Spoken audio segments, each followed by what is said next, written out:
2nd, 2023.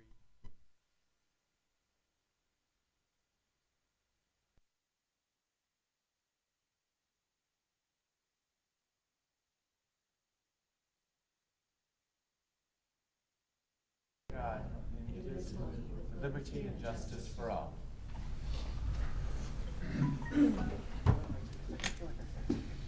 Next item on the agenda is citizen input. Is there anybody in the room or is there anybody online today for raised hand function? Okay, so I'm going to acknowledge some emails we've received. So comments about the drought declaration and possible wording proposal changes, and also seven citizen input emails supporting workforce housing proposal funded partially by the unallocated transient room tax. So thank you very much for being engaged in those topics, and these are emails that we do receive in our inboxes. At this time, consent agenda. Move approval of the consent agenda. I'll second it. Any other discussion? Seeing none, Commissioner Chang? Yes. Commissioner Adair? Yes. And chair votes yes. Under action items, item number 5, document notice of intent to award contract for supply and delivery of asphalt oil for chip seal season. Cody Smith. Good morning, everyone. Good morning. Morning, Cody. For the record, Cody Smith, County Engineer, Deschutes County Road Department. The Road Department solicited for the supply and delivery of asphalt oil for our chip seal program for calendar year 2023. The department received bids on February 8th. One bid was received. So board before you this morning is the notice of intent to award contract to Albina Holdings, Inc., doing business as Albina Asphalt, in the amount of $1,669,750. As always, issuance of the notice of intent to award letter this morning will begin a 1-week protest period for interested parties to protest award of this contract. And if no protests are received, the contract will be awarded administratively. With that, I'll turn it back to the board and happy to answer any questions. Great, thank you. One question, is Albina the company bringing in asphalt oil through the rail system, or do you know if this is trucked from somewhere specifically? So Albina has a facility up in Madras. I'm fairly confident they do use rail system to get their asphalt products up to that facility. But in terms of how it's delivered to us, we're receiving it via tanker. There is another company, McCall, who does provide products and sell products out of Prineville that come directly out of railroad tankers. I don't know why, but McCall did not provide us a bid for this solicitation. So. Yep, and that's what I was remembering, the Prineville connection. So this is out of Madras, though. Thank you very much. Any other questions or thoughts? Well, it is good to point out that it is less than our engineer's estimate. So Okay, some things are changing for the Got a better. motion? Yep. Move approval of chair signature of document number 2023-180, a notice of intent to award a contract for the supply and delivery of asphalt oil for the 2023 chip seal project. I'll second the motion. Any other discussion? Seeing none, Commissioner Chang? Yes. Commissioner Adair? Yes. And chair votes yes. Thank you very much, Cody. Thank you. Item number 6, resolution declaring countywide state of emergency and declaration of emergency drought within Deschutes County. We have, oh, there we go. Yep. Yeah, I know. I was thinking somebody's going to be online, but here you are. Yeah, good morning. It's nice Good to morning. be here in person. Yep. Good morning, Commissioners. Nathan Garrity, Deschutes County Sheriff's Office Emergency Management. And I brought Jeremy Giffen, who's the district manager for Oregon Water Resource, or the Deschutes Basin manager. Deschutes Basin Water Master for the Water Oregon Water Master, thank Resources. There we go. Okay, thank you. I should have just let him introduce himself. There you go. Yeah, we brought before you a declaration regarding drought. I would just say, I think we decided this was the 4th year in a row we're at. Several times over in the last 10, though, we've been in this situation. And essentially, I think where we're at by the consensus is that although the drought conditions have improved mildly over where we were a year ago, we're just not likely to come out of drought this year. And because the process can be anywhere from, a month to 2 months to get through the state process, we wanted to start the process, the drought declaration process earlier than later. And so we're about 3 weeks ahead of where we were last year as far as in the process. But the process is that the commissioners, if you see fit, you would issue a declaration and a request to the governor, which then would go to the Water Availability Committee, which looks at the snowpack weather and makes some assessment and recommendations to the Drought Council, who then makes recommendations to the governor, who ultimately decides if it's if we should be deemed a drought declaration for the county. So we have the staff report and the declaration for you. So I'd be happy to answer any questions or defer to Jeremy if they're more technical. I think I have some Jeremy questions. So we're aware of our water levels in our reservoirs. I mean, they're, some of them are very, very empty. Some of them are pretty empty. And we're aware of our snowpack level for the year so far, which is not bad. But I'm wondering if you can play that out for us. So if we, with reservoirs where they are right now, snowpack about average for the moment, if we got average precipitation or snowfall for the rest of the winter, what would those reservoirs look like in May? It's likely still not going to help out our situation. It took several drought years to get us in this situation. It's going to take several above average snowpack and precipitation years to get it out of us, or get us out of it. I'm expecting Wickiup to fill to about 130,000 acre feet, which is one of the lowest years. The last couple have rivaled that. But really what we're seeing is the natural flows of the Deschutes. Extremely low. So the spring flows, some of our gauges up in the upper basin have been in place for nearly 100 years. Right now we're seeing lowest natural flows we've ever seen out of those stream gauging stations. Several years in a row of below average precipitation has depleted the aquifer. I guess to put it in perspective, I'm likely going to shut off the Arnold Irrigation District again this year. This will be the 4th consecutive year. In contrast, the previous 100 years, we shut them off once. Do you have any guess like when that shut off would occur for AID? It depends on what the senior irrigation districts take out of the natural flow. So it depends on their demand and what they take. Likely, I would guesstimate August. Another question I have is, so I was asking you to kind of forecast out, if we got average precipitation, the rest of the winter, what difference does it make if it comes more as rain versus snow in terms of, snowpack, like that, the relationship between snowpack storage and reservoir storage, how much does that affect water supply availability during the summer months? Well, the Deschutes is very unique in the geology and the hydrology. So all of our precipitation goes into the aquifer and fills up those springs. And the springs are what make the Deschutes River what it is. It's not a runoff system.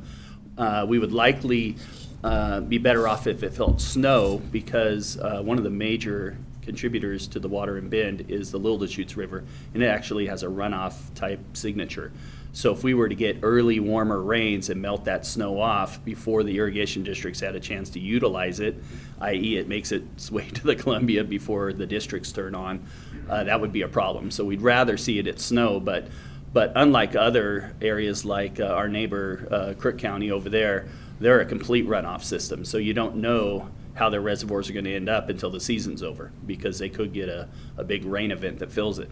But if we get rain or snow, it goes right into our aquifer, replenishes the aquifer, and then we see it a year later in the springs with increased output. Right. But what you were just saying earlier was that the what's coming out of the ground into the stream system is really modest right now. Yes, it's. I looked at, for example, Fall River. I looked at the data yesterday. We've been running a gauge for about 90 years on that river.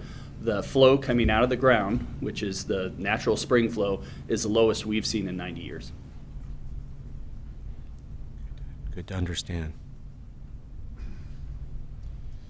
So Monday, I was at Terrebonne for an Angus bull sale and talking to ranchers from all over the state, and they, over, in Harney County, they've got snow on the ground, like up. Just, they said it's like the olden days. So anyway, I'm going like, oh, weren't we supposed to have all this snow this week? I was supposed to drive to Salem, and as you can tell, forecasting snow in Deschutes County is a bit challenging. Jeremy, you just said that you're expecting it to be Wickiup at 130,000, so that ends up being 63% being full.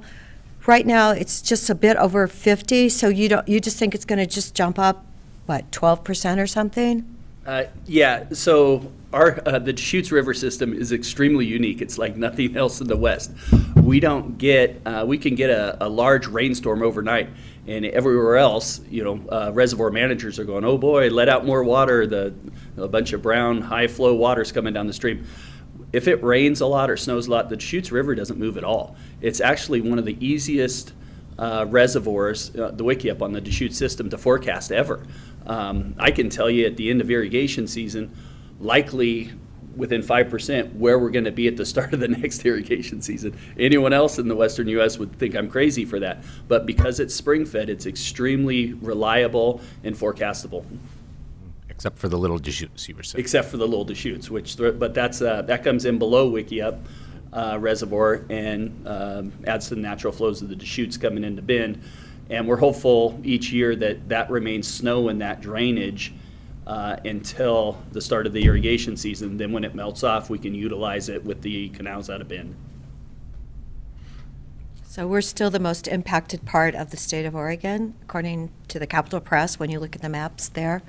Crook County would be. Yeah, I mean, they're extreme, correct, the whole county, so. And then we're second. Yes, okay. I don't know, Crook County did their declaration request about a month ago or more, a little bit more even, so this is following that. Sure looked like we were going to get the weather events coming from the west, and they just didn't quite pop over the mountains for us this year. And there's multiple year build-up here, understood. Any thoughts about the habitat conservation plan, the winter flows, the keeping water in Crane Prairie?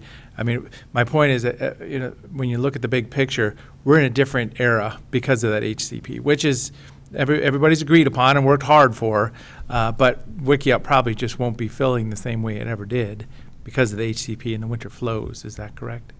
That is correct. I think we have about 5 or 6 more years until the next phase of the HCP flows kick in, which take the flows out of Wickiup in the winter from 100 to 300 CFS. It's unlikely we'll fill Wickiup during the next couple years, and with the increase of flows, I don't know if we'll ever fill Wickiup again. Yeah, so it'll just always look different than we have seen previous. That's correct. And then also just acknowledging the piping projects that are going on. I did tour Tumalo recently, Tumalo Irrigation District's piping projects, and what you learn is once they get some of the big foundational pipes in, then some of the laterals and connections are easier season, and you can only do it in the winter, obviously, when there's no water in these canals.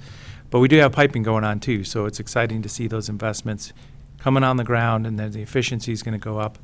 And then also the energy efficiency, being able to put pressurized water at the corner of the field. So just big picture items that are happening around us.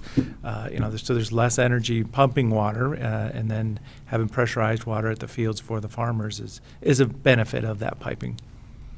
But then don't forget the other part of the story, when you have those piping projects, such as someone in the room mentioned, and it was covered in the Bend Bulletin, there's all that sediment, and then your irrigation equipment has to be replaced because of the dirt buildup. So I believe Mr. Cyrus was interviewed for that. And yeah, there's the up and down side. I are by empty ponds now, and it's like, where do the deer, where do they get their, drinks unless they're walking to a stream somewhere. So it's good and it's not so good. I wanted to ask about the impact of piping as well. So, for example, COID has just completed their Smith Rock Kingsway project. It's going to save 10,000 acre feet per year. How does that 10,000 acre feet of savings translate into better drought resiliency somewhere else in the basin? Can you play that out for us? Well, we're doing a lot of magical things with these piping projects now. What we're trying to do is when we save water within the senior districts such as COI, that it gets passed on to North Unit. And so they're actually getting chunks of senior water on North Unit lands now. And in turn, when we can put more water in the irrigation season on the junior irrigation districts from senior districts, then we take that extra water that North Unit would have had to utilize out of Wickiup Reservoir, and we're trying to increase the flows in the upper Deschutes with that. So we're really getting creative and moving the water around from senior districts by piping them and make them more efficient to junior users, and also to help with the river. Right. So, I mean, if the estimated savings from that Smith Rock Kingsway project is 10,000 acre feet, does that mean that North Unit is getting 10,000 acre feet, or is there some kind of like translation factor on that? Well, historically, the districts utilized the state's conserved water program, which was supposed to put 25% of the saved water from the piping in stream, 75% on additional lands. But all the projects to date that we've done in the chutes have been putting 100% of that water in stream, and the district takes less water off their certificate by the savings of the canal. But lately, we've been getting more creative with those projects where we're doing these piping projects and saving, like say, 10,000 acre feet of water, and we're moving a large majority of that to the junior user instead of putting it in stream. So we're trying to split now to helping the junior user get actually wet water, and put a little bit of it in stream, like on the upper basin, Right. like what we're trying to save out of Wickiup Reservoir. And the flow benefit is that then North Unit allows more to come out of the reservoir. Yes, and less reliability on the reservoir. Right. Yeah, because the new normal is going to be a lower Wickiup going forward, so we're going to have to learn to supply North Unit irrigation, the district that's junior in the basin, with more water from natural flow. So these projects are beneficial to that. Great. Thank you. So any words about domestic water, as in when we talk water, it gets real serious, and we're talking about surface flows for farming, but domestic water use, and we've heard that, domestic water use is a smaller percentage of the big picture, and we're seeing, wells be impacted. We had a Neighbor Impact was our partner in distributing dollars for people with wells that are, failing or going dry, and we are seeing water levels go down slightly. But are there any statements about, the volume of water here is immense still? So can you expand on that concept just a little bit for us? Yeah, we do. We are following and tracking and are concerned with the drop of the groundwater table within the basin. I think we're averaging about 1.5 to 2 foot a year of decline. The vast majority of that we put on the decreased snowpack and precipitation in the Cascades. We're finding the aquifer dropping a little bit faster as you head east in the basin, a little bit less as you head towards the Cascade Mountains. But that is a concern on the drop. However, when you put it into scale, we're talking an aquifer that's 1,000 foot thick. And so, when you put it into scale like that, 1 foot or 2 a year, doesn't seem that big of a drop. However, we are concerned and we are tracking that. And piping the canals is taking some of the leakage away from that, and maybe exacerbating it a little bit. But I think when Water Resources and USGS looked at it at the latest update of their report. They put it as a fairly small percentage. The lion's share of the reason the decline in the aquifer is from the decreased precipitation in the Cascades. Jeremy, I believe you testified in one of our presentations a couple of months ago, and you talked about a test well you have in North County, and you said in 25 years it had only dropped 9 feet. Was that drop just the last couple years then? Because things are slowing down as far as our moisture or vegetation that we're experiencing. Do you remember that? It was like Lower Bridge in that area, and it was a well, you said it had been a test well for the county? I don't recall. That might have been Kyle Gorman in my Yeah, office. Kyle did that testimony. Do you know, are you aware of that one? The important thing to understand is that the groundwater decline is variable across the county. And as Jeremy said, the declines are less when you get a little closer to the mountains, to the, farther west, and they're more, the greatest groundwater declines in Deschutes County are right in the northeast corner of the state, northeast corner of the county. I mean, that's. And there is several factors that play into that, where the water-bearing zone is within that well. But yeah, generally what we see is less decline as you head west, more decline as you head east towards Powell Butte. Eastern side of the county is where we're going to see the largest decline. So the places where we see the 20, 25-foot drops in groundwater levels is in the eastern part of the county.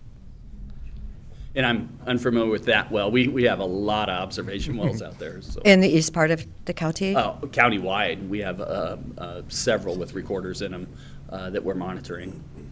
Okay. So predominantly then it's on the east side of Deschutes County? The biggest declines? Yes. Yes, that's what we're finding. Okay. Doesn't mean there's no decline in the rest of the county. It's just that it's the worst in the northeast part of the county. Yes, Well, it's closer to Crook County, right? yes. And that's where Yep. we're seeing extremes, so, okay. Well, thank you. And last year, we saw a lot of spring rains, too. I mean, was that a moment where did we get a lot more relative spring rains last year? I'm just thinking the last 12 months, it seemed like we had a wet spring, but as you mentioned, it percolates into the ground and it's not available as surface water as much. Yeah, the rain, it's kind of funny where the rain really helps is when it lands on the fields, and then the farmers need less water. Yep. So they actually, their demand goes down, and then we can scale back what we're taking out of the reservoirs. So it actually helps more in that way than you would think of falling on the ground, running into the river, and coming down with more natural flow. Then it's all about soil temperature at that point. Are the plants ready to grow if they're wet in the spring? That's true. It's all about timing. Yep. It's all about timing. But- After April 1st is best. But when we're talking about deep groundwater, really the recharge of that deep groundwater is happening up in the mountains. I mean, there's been a lot of discussion recently about the impact of juniper treatments, and juniper treatments might make some more moisture available in like the first couple feet of soil. But when we're talking about people's wells that are hundreds of feet deep, at least in this part of the basin, I don't think it's a very significant impact to do the juniper treatments for the aquifer level. But it's because what's going on with that aquifer level, hundreds of feet deep, is all about what's happening up there. And that's why we've seen declines in the last couple of decades because of decreasing precipitation.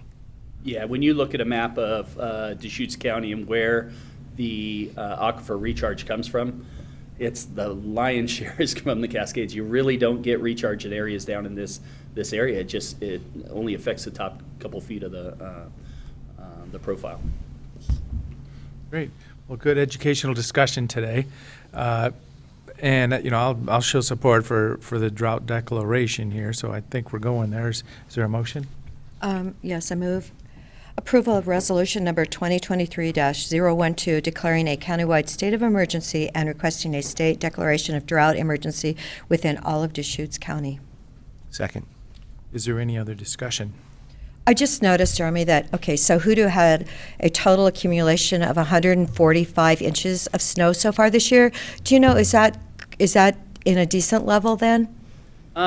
I'm not sure if Hoodoo's average the snowpack, but what we see across all the snowtail sites, which are run by the NRCS along the crest of the Cascades, is we're very close to normal. And with this storm coming in Sunday, Monday, I would not be surprised if we actually bounce above normal on the snowpack. But I think the biggest takeaway is it's too little, too late.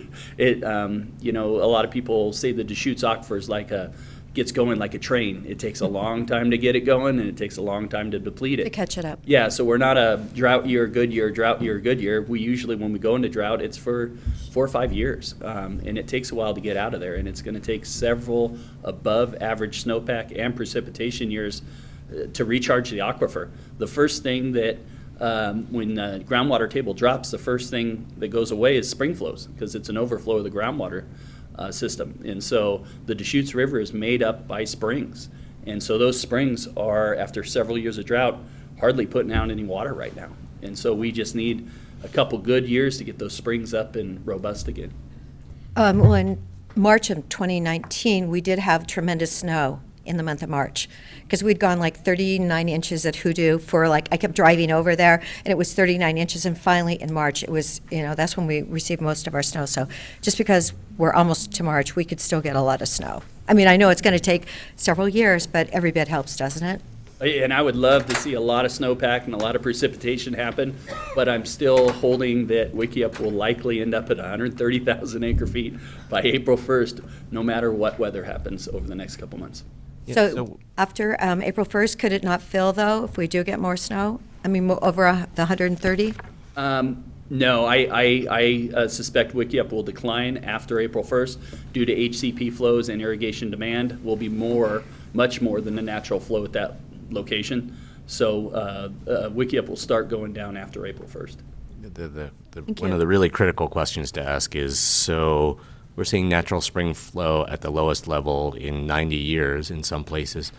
How quickly will that respond to, I mean, if we have an average snowpack year this year, will we see a bump up next year, or will it take 2 or 3 years for that to play out? Yeah, I think we need to be above average for a while, for several years, to really get that to respond. It's been a long time with not a lot of above average. Historically we get, above average years, and you get below average, and you could weather that storm. But this has been a lot of years that we've been talking drought, and it's going to take a lot of wet years to get out of it. Thank you. Okay, so we're in the middle of a motion. Any other discussion? Sorry? Oh, not a problem.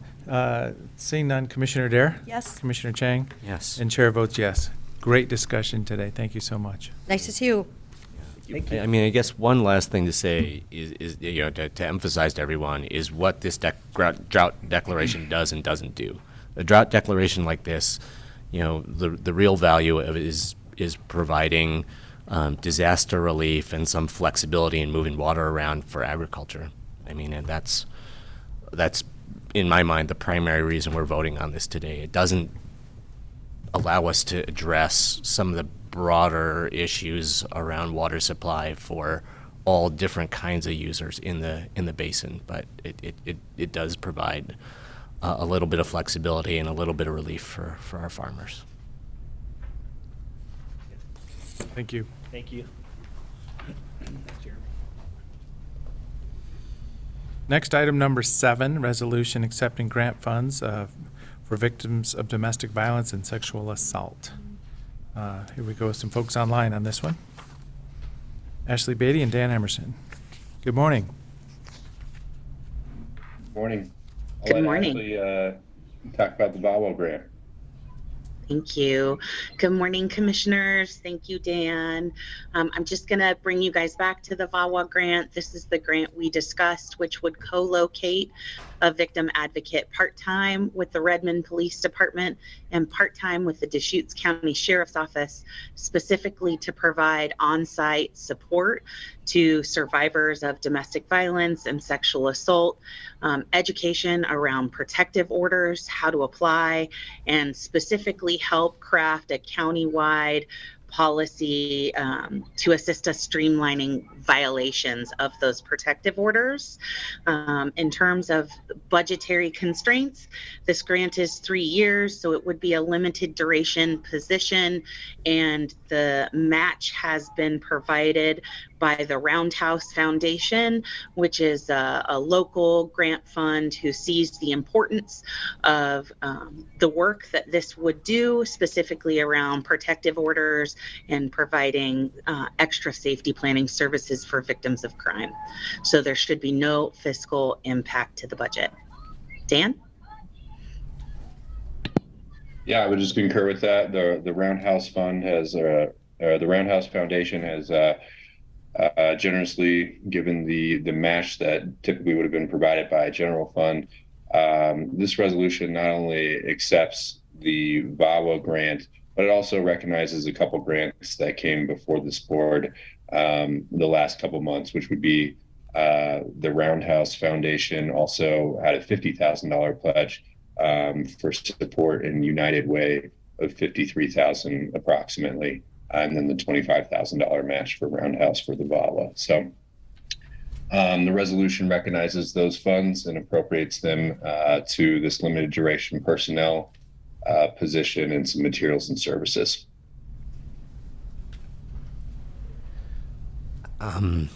Ashley, I'm not totally tracking whether this is continuation funding or expansion of services.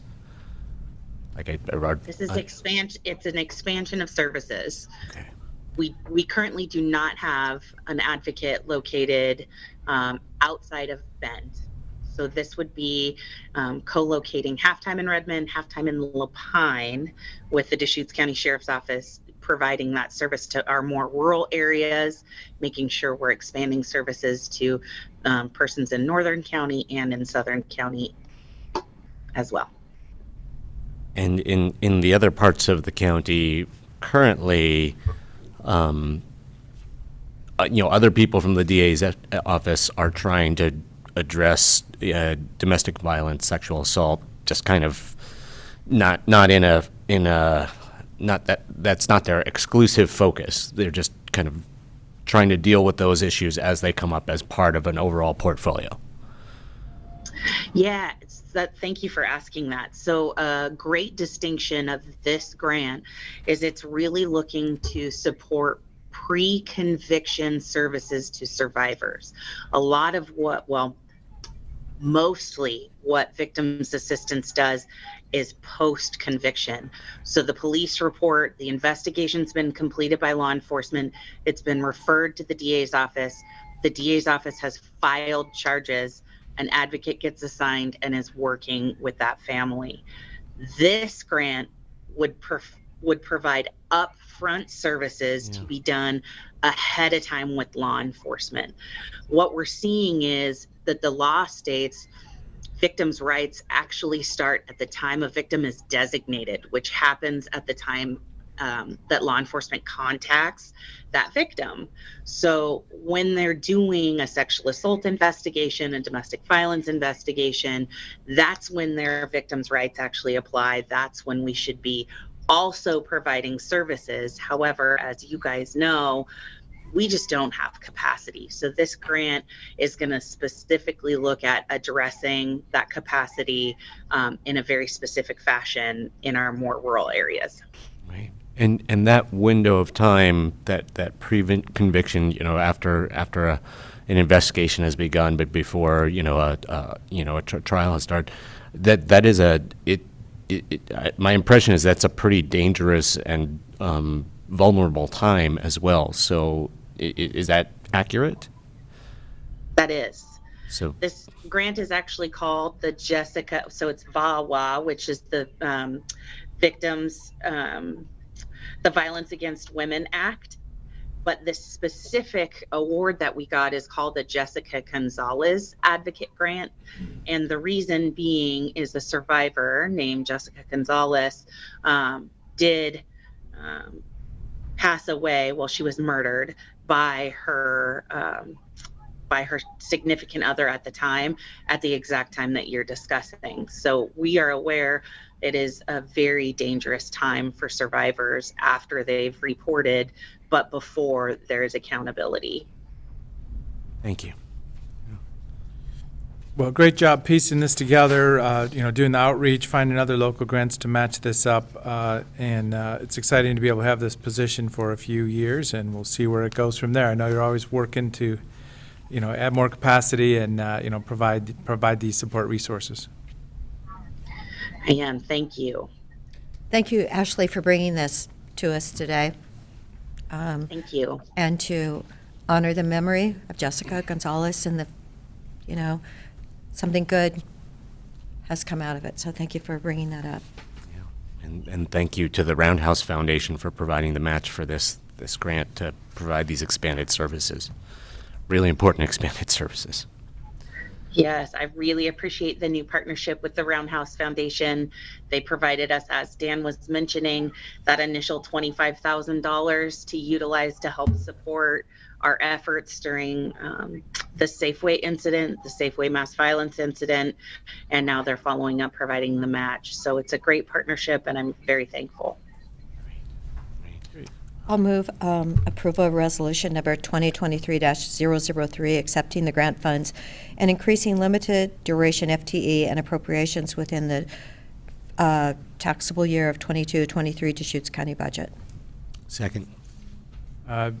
Resolution 033, you mentioned 003. It should be 003. Oh, it is? Oh, okay, so she got it, okay.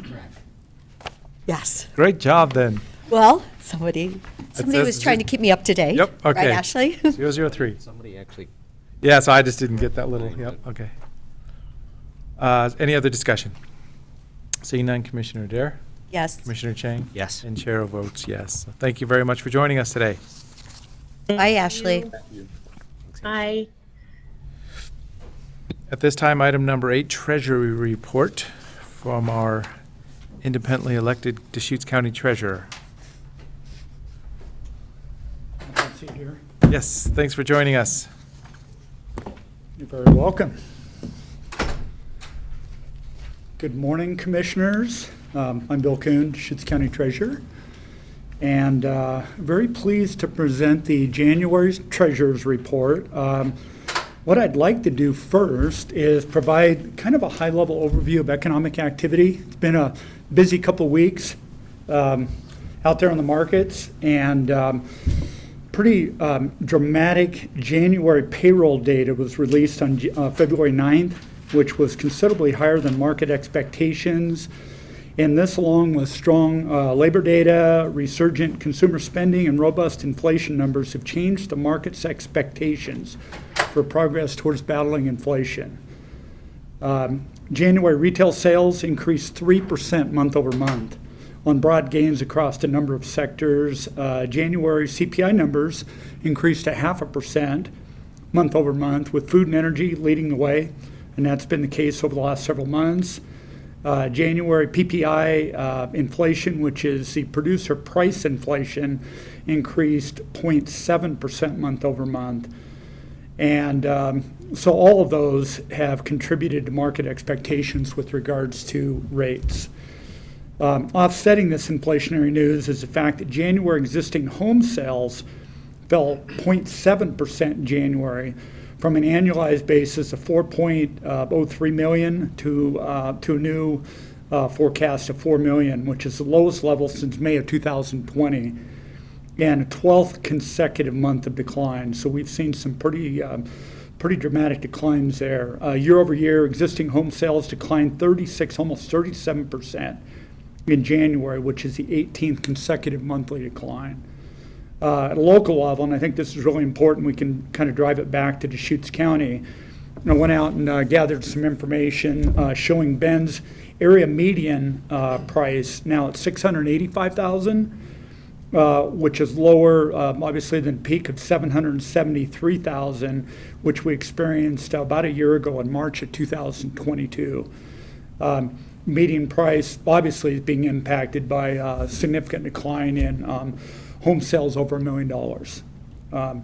There is a 1-month supply of homes currently listed on the market, Redmond statistics are similar in shows new median sales price of $420,000, which is down from $542,000 in August of 2022, and we currently have a month and a half supply inventory there. Obviously, the elevated long-term rate environment has certainly had an impact on home sales, and we've seen that here locally. I think in summary, given a really tight labor market, the Fed has made it quite clear that with the mandate of full employment having been met, that reinstating price stability is its number one concern, despite already increasing short-term rates 425 basis points since the start of this cycle. There's compelling evidence that the fight to curtail inflation will be more drawn out than first expected, and we may be looking at as much as another 50 basis point increase in the Fed rate during the FOMC meeting in March, which is Federal Open Market Committee meeting. And now they're targeting the Fed funds rate, now expected to peak somewhere between 5.25 and 5.75%. So I think in general, the markets were surprised by the strength of the economy mid-month, and we've seen a dramatic shift in the rate environment over the last several weeks, and really kind of expect that to continue for the foreseeable future. It'll be really interesting. They're going to release the FOMC, the Federal Open Market Committee meeting minutes tomorrow, and it'll be interesting to see how the markets respond to that. So, having said that, any questions on any of that? If not, I'll dive into the actual Treasurer's report.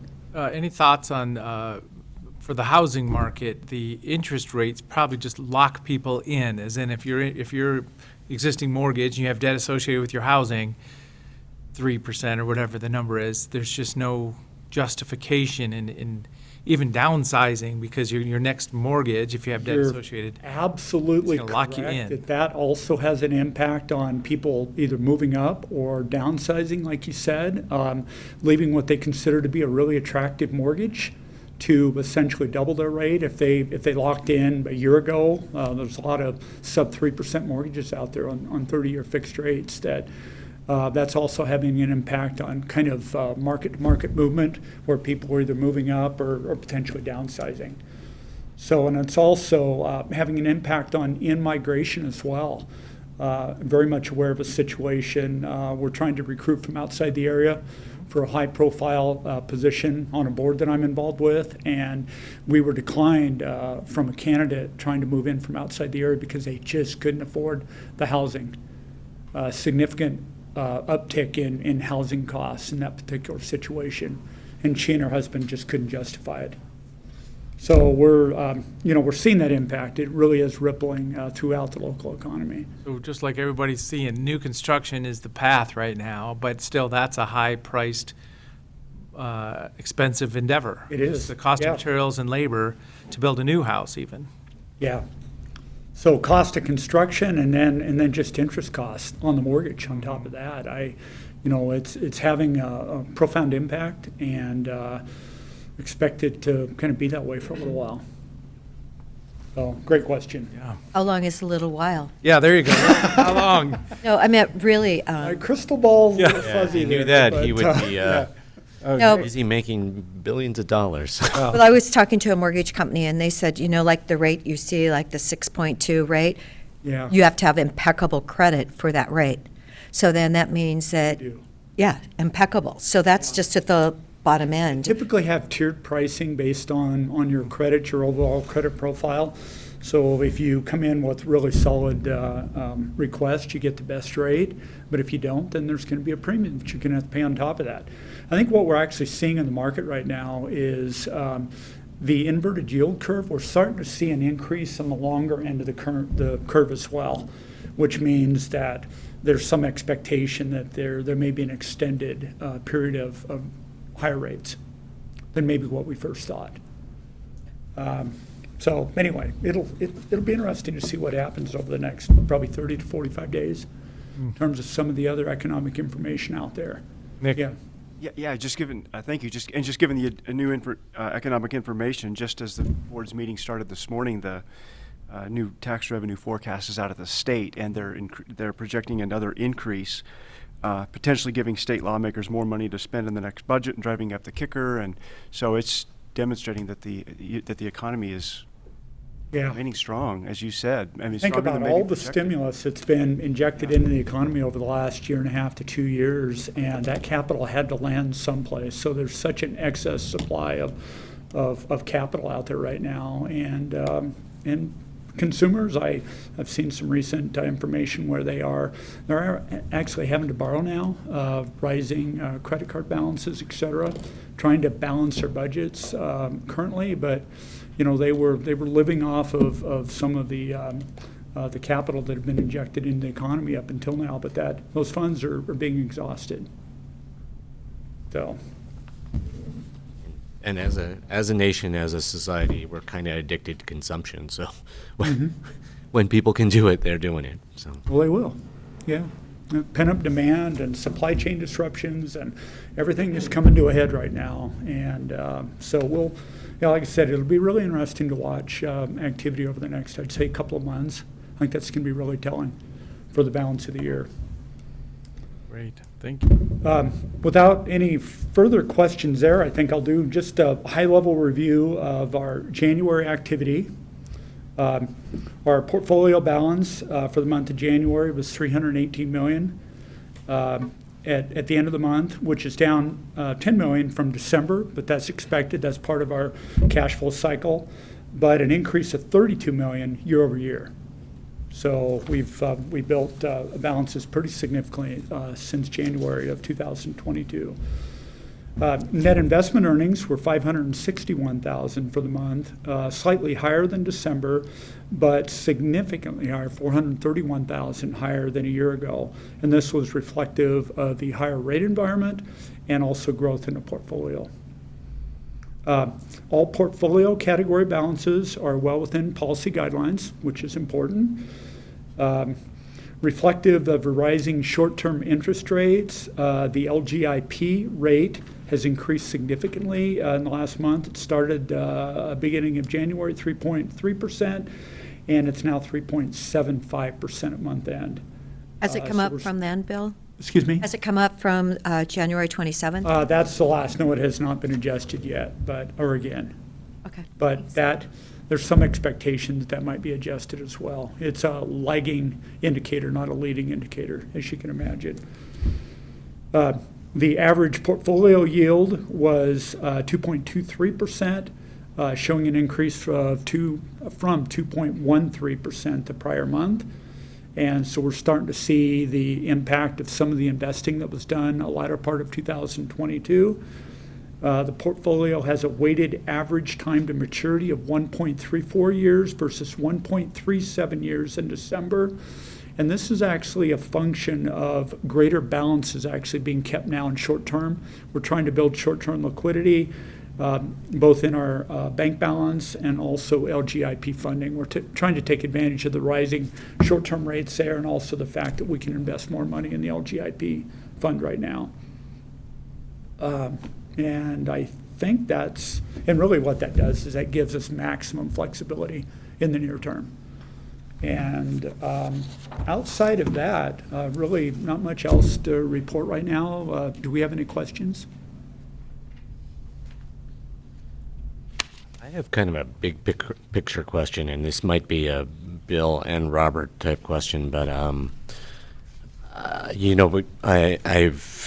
been, I see these reports each month, and there's a certain amount maturing each month. Mm-hmm. And one of the things I'm wondering is, but there's a $318 million portfolio. As investments mature, are we basically is that what we are, quote unquote, living off of or operating off of on a monthly or annual basis, or is there other kind of shorter term money that more liquid money that we are working with on a month to month basis to cover our operational costs? Yeah. One of the reasons I'm asking about this is, we are we're preparing to, we're preparing to borrow tens of millions of dollars for a pretty big capital project at what are not going to be great interest rates. Well, sure. And, I'm just wondering if we have, I mean, if there's money to play with or money to work with within our portfolio, at what point does it make more sense to just, eat part of our portfolio versus, versus going out and borrowing more money? And I know that depends on the yields on our investments and, what the interest rates of the money we're going to borrow are. But, that's why I'm asking, as investments are maturing, are we consuming all of that, each month as investments mature, or are we just kind of rolling, taking some of that and just rolling it right back into something that's going to mature in another 3 years, 5 years, or whatever? Yeah, no, great question. It certainly goes into our budgeting, looking at our annual cash flow cycle and kind of what our monthly expenses are. We typically target keeping at least 3 months of kind of core operating expenses in short-term reserves in both our bank balances and the LGIP fund. If not more, we can actually take advantage of the higher LGIP rate right now to kind of build a little bit more there, which is really liquid and available. But we have a certain level of monthly expense, including both payroll and our accounts payable, goes out each month, and that's roughly about $10 million a month that we need to keep and that's kind of the churn that we go through on a monthly basis. Your question regarding the maturing investments, as we achieve or get close to that target kind of short-term balance that we want to have available, that gives us the opportunity then to go out and reinvest some of those funds in longer term to capture that longer term or the longer end of the yield curve. So again, we have limitations on the maximum maturity that we can go out. So we want to obviously keep as much financial flexibility as possible, but we also want to capture as much yield as we can. But we want to stay within the confines of our investment policy, which states that, principal, preservation, liquidity, and then yield in that order. And so there's a number of different areas that we can focus on as we start to budget for longer-term capital expenditures and determining how much excess liquidity we have that we could potentially use to help buffer a project like that. But we also don't want to limit our long-term financial flexibility. And that is a real balancing act.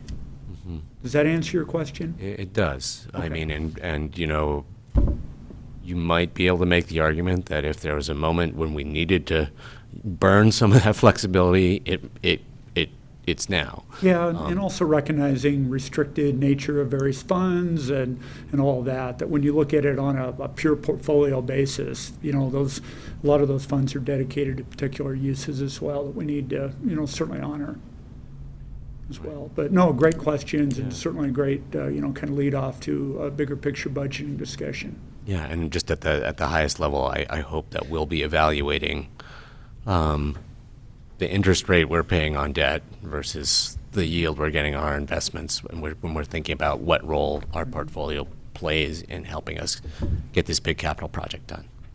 Yeah. Oh, great discussion.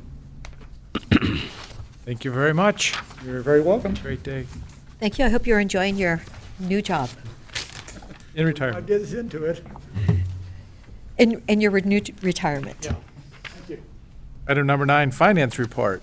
Thank you very much, Robert. Yes, good morning. Robert Tintel, Chief Financial Officer, here for the Treasury Report. And I'll just highlight the last comment Treasurer Bill Kuhn made as well regarding our investment portfolio is the pooled pooled funds from across all the county funds. So not all of it is discretionary that we could do, but that we could look at, if there are interfund loans, we would still have to pay an interest to the funds that we borrow from the other restricted funds. So yeah, just wanted to highlight that point of restricted funds there. And would it be better for us to pay interest to ourselves than? It would be. It would likely, we could have a lower interest rate to ourselves, because typically what we would charge or pay the other fund is whatever our current portfolio balance earning is, as opposed to some other rate. So it depends what the rates are. That would also depend on if the other funds needed the cash within especially if we get a 20-year loan, we may not be able to tie up their funds for 20 years. Right. So that's the balance, and that's why we borrow funds as well. So all that would be taken into consideration. Thank you. But great question. So just along those lines, it reminds me, Bethlehem Inn in Bend was purchased. It was a couple $1 million, and Deschutes County stepped in, and we used some of our internal funds to fund the transaction, with the intention on being a partner, City of Bend and Community Development Block Grants, and then none of that came through. So we ended up with a couple $1 million in debt internally for a great cause. And years later, we ended up, well, how are we, now what? We didn't have partners, the CDBG didn't come through. So we ended up just writing it off in a couple annual budget cycles, so like $1 million at a time. So it can be done, but then we got to really just balance the risk and what the total cost. So that came right out of the general fund. So it's just interesting. We have some history of that, borrowing internally, but then, as I say, even something that didn't quite work out the way we intended. Right. I mean, and this is, I'm not proposing that we, that we borrow internally, betting on some money to come through. Yeah, no, it's a different scenario. It is a very different scenario. But that's just an example of an internal. This would be going with the intention of borrowing from ourselves rather than borrowing from, some national capital markets. But as just acknowledging that, it was on the books. It was just this internal debt that we kept track of for many years, and then we had to deal with it somehow. So we've done that in the past. Okay. Yes. We'll move on to the finance report for January 2023. Just a reminder that the information presented today is based on unaudited financial information. I knew you were going to say that. Have to say it, right? What is that? Yeah. Unaudited is the words? Yes, unaudited. Yeah. It's our internal numbers until we get to the end Yep. of the year when the auditors come and confirm everything, right? So anyway, so in your packet, I'll flip to, I believe, page 25.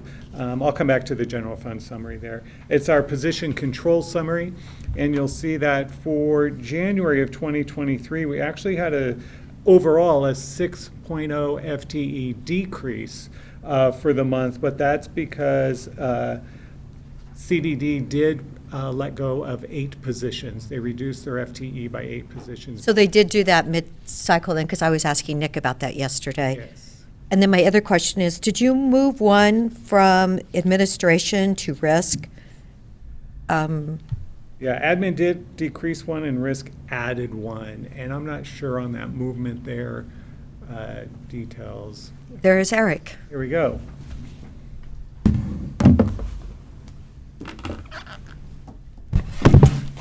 Good morning, Commissioners. For the record, Eric Kropp, Deputy County Administrator. The position that you're referring to is the one that Megan Bowler is in. It's a position that has been, for the history of the position, kind of been shared by risk and admin. For a while, the position was providing more support for the board and admin, and that has switched predominantly to risk now. So that's why that change is reflected in the budget. Okay. I know Megan has been amazing. I am so thankful for her. I hope she's listening to this because she's been with us for a couple years. She's going to school full time, and thank you for Megan. And I kind of was thinking that's what it must have been. Yes. So, anyway, thank you, Megan. Mm-hmm. I hope Eric, you love risk.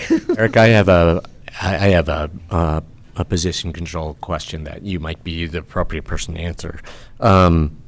Just looking at July to January, health services has decreased its unfilled at the same time that the total number total number of positions has increased a little bit, and that, to me, is really good news.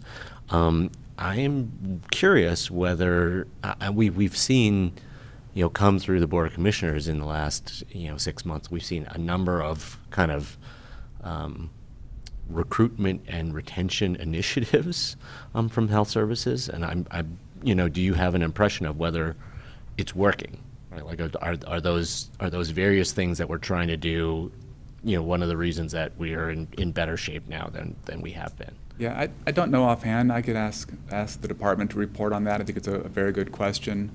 I know that historically, or the last couple of years, it's been harder to fill the behavioral health specialists and a little bit easier to fill like the peer support specialists.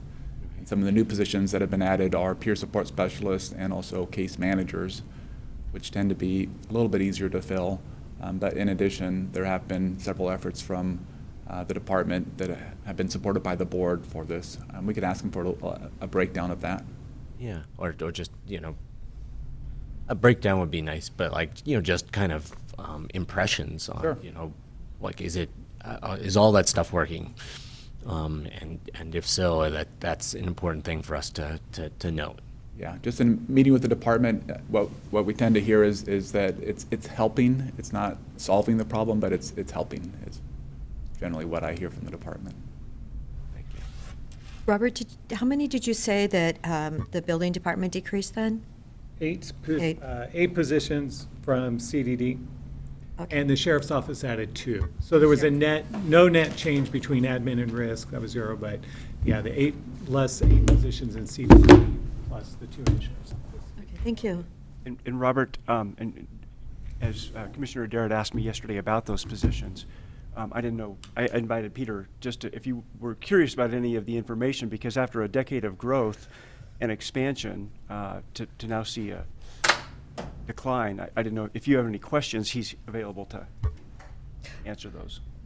Thank you, Peter, for joining us today. I want our building department to be as responsive to our community that are doing projects as possible, and I hope we're not shorting ourselves too much. I know there were some positions you'd been asking to fill for a long time, and I'm assuming that they're still in the positions that are listed as unfilled.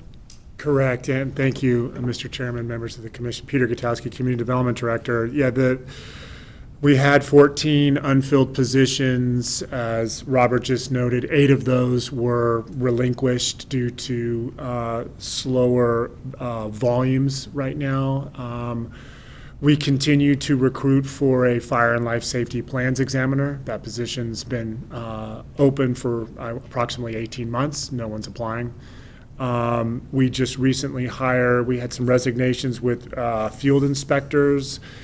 We relinquished 4 building inspector vacancies. The 2 that were available, there's 3 now, but the 2 that have just been filled are emerging professionals, those that have a few certifications, but not all for residential, so they come in as a building inspector 1.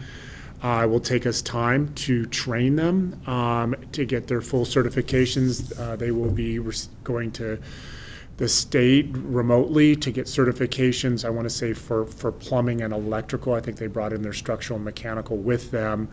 It is admittedly a challenge to find competent, qualified building inspectors and plans examiners. So on the building inspector front, we're going to invest in these 2 employees and hope that that experience pays off over time and they stay with our organization.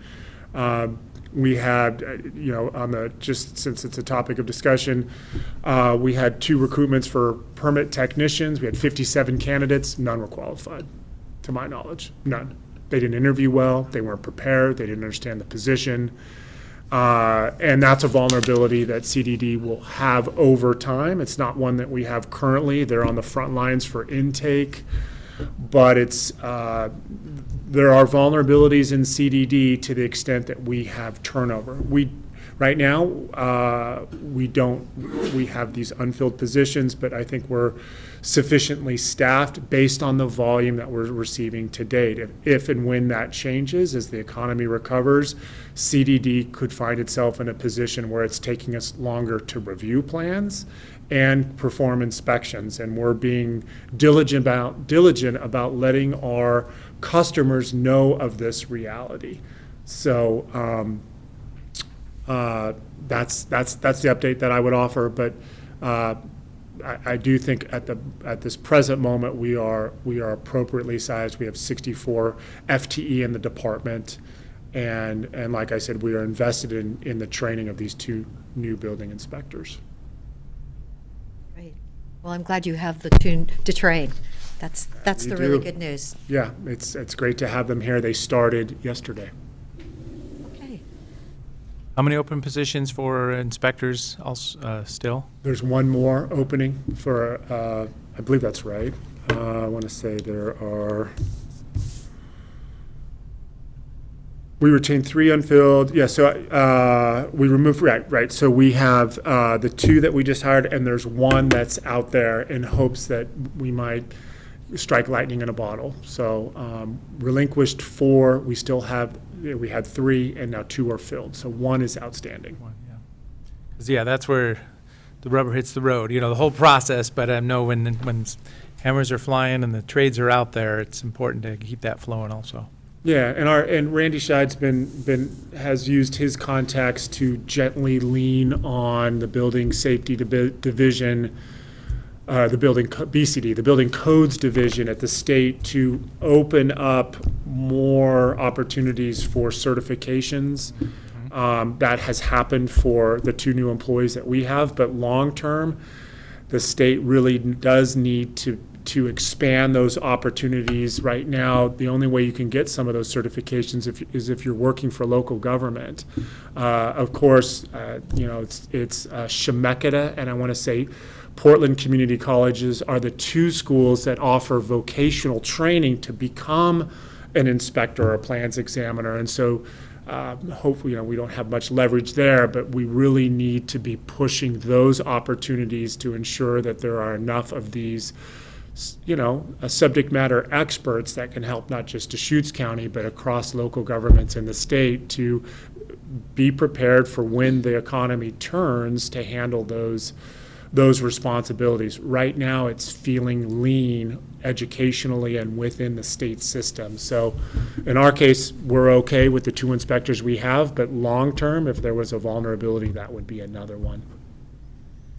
I think there was an article in the Wall Street this weekend about accountants and how they've got a major shortage in that industry too. That it's happening all over the place. So I don't know if you read that, Robert, but it was fascinating because I'd heard that from somebody that they were having a hard time filling their positions. It's not cool.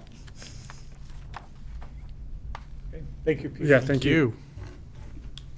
Yes, in governmental accounting, CPAs and accountants are even more rare. So yes, we'll add to that. Well, great discussion on FTE this month, so that was good. I'm glad Peter was here to help explain that, and Eric as well. So we'll move on to an overview of countywide, page 26. Just as we look at the high level at our resources, we are anticipating, as we project out the end of the year, we'll be at $360 million, which is more than our budget. So at this point, we're trending well on our revenues overall. The next page 27, when we look at our requirements or our expenditures, we are trending at 97% of it we expect of expenditures, which also that's at compared to budget of 439. Budget of 439. We expect to only be at 425, so we have a little savings in our expenditures there. So as you flip to page 29, the overall fund balance that we're projecting at this point through the end of the year is that our ending fund balance projection will be $168 million. And again, this is all funds combined. and that's compared to the 131 million in our budget. So at this point, we're still trending well. We're at 58.3% of the year. So when you look at our revenues, our expenditures, you can look to see where are we at on those compared to our timing within the year. Page 30 will talk specifically about the general fund, and of course the major revenue within the general fund are property taxes. Those are mostly collected in November, so that's why you see in the middle columns there, our property taxes are about, current year are 94%. February is when the next payment's due, so next month we'll check in and see where our revenues are at that point in time. On page 30 for the general fund revenues, again, just highlighting the clerk department, county clerk, the general fund revenue is anticipated to be down about 700,000 at this point. And again, that's due to the recording fees expected to be lower than budget due to the decreased loan orientation volume from the rising interest rates, as we just talked about previously in the county treasurer's report, that interest rates continue to rise, and so that does affect the recordings as well. Yes. Robert, so we're looking at a projection of 110% of budgeted. I mean, that's a very positive. That's a very positive projection. I mean, a 10% difference is significant. Like, where's the money coming from that puts us 10% above and this projected? is all funds combined countywide. Back to that. One of the outliers that throws it off a bit is the American Rescue Plan funding, the revenue there. The revenue is projected will have all the expenditures this year, so the revenue will match the expenditures. If we have less expenditures, we'll record less revenue because the rest will go into unearned or deferred. So as we get closer. So it's not as good as it sounds. Yeah. So that's where I'd say the rest are within the target range. That's kind of the outlier there on percent-wise. But again, the offset to that is if we have less revenue, we have less expenditures too, so the net is still zero within that range. General fund, page 30, again, the savings on the requirements, as we'll hear within, as we continue to hear on the departments, it's mostly due to personnel savings, due to either they can't hire enough folks, just like we heard, enough employees there. So the assessor is anticipating a 7.9% vacancy rate going forward, and the district attorney, is expecting 4.2% vacancy rate going forward. So as we look at our current savings in personnel costs, we also look at what do they expect through the end of the year. So those are those numbers there. As we go to page 31, Juvenile Fund 030.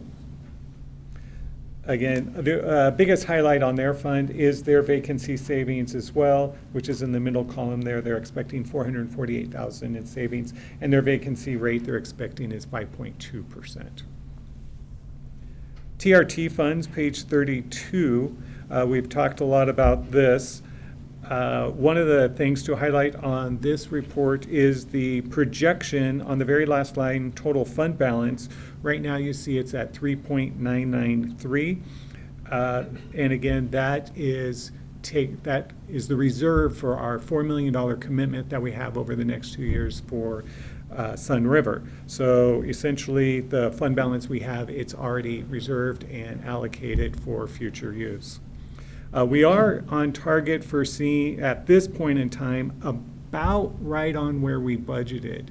But we will see more in the next few months where we go on that because our TRT is slowly declining. So growth is declining. Year over year. Excuse me? Just kind of going flat, right? Yeah, the last couple of months, we were as high as up to 11% in the earlier months. Now it's 4.3%. So we're losing the momentum that we have. So we'll see how this next season does. But we actually budgeted higher than we budgeted last fiscal year. That is correct. Last year was about 12.5 million. This year was 13.5. Right. And so that's again where we'll see how we end up on that.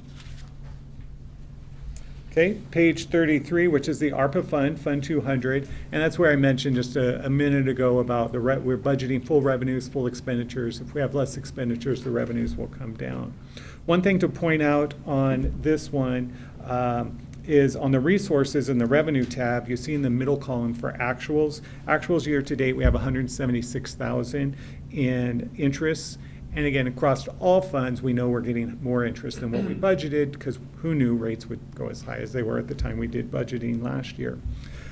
So in the first column, you'll see on interest for the first row, you see last year we have about 94,000 in interest. And in fiscal year 2021, when we first received the money in May, we received 14,000 in interest. So thus far, for ARPA, we've received 284,000 in interest revenue. And again, that's discretionary funding. There aren't strings attached to that funding. So, and we haven't allocated those dollars either. We are anticipating by the end of this fiscal year alone, we project we could get up to 316,000. So in total over the 3 years, that's about $400,000 of ARPA revenue that we have not reserved or allocated yet. And those are discretionary funds. So just want to point that out. And as we go along, well, we have a couple more years of ARPA as well. So that will continue to grow as we're holding on to these funds. Under requirements, our biggest category thus far for actuals, the column in the middle, is $7.5 million that we've spent this year on services to disproportionately impacted communities out of the total 9.4. So as mentioned, we're still slowly expending the funds, but we are on target per se as far as the timelines within ARPA.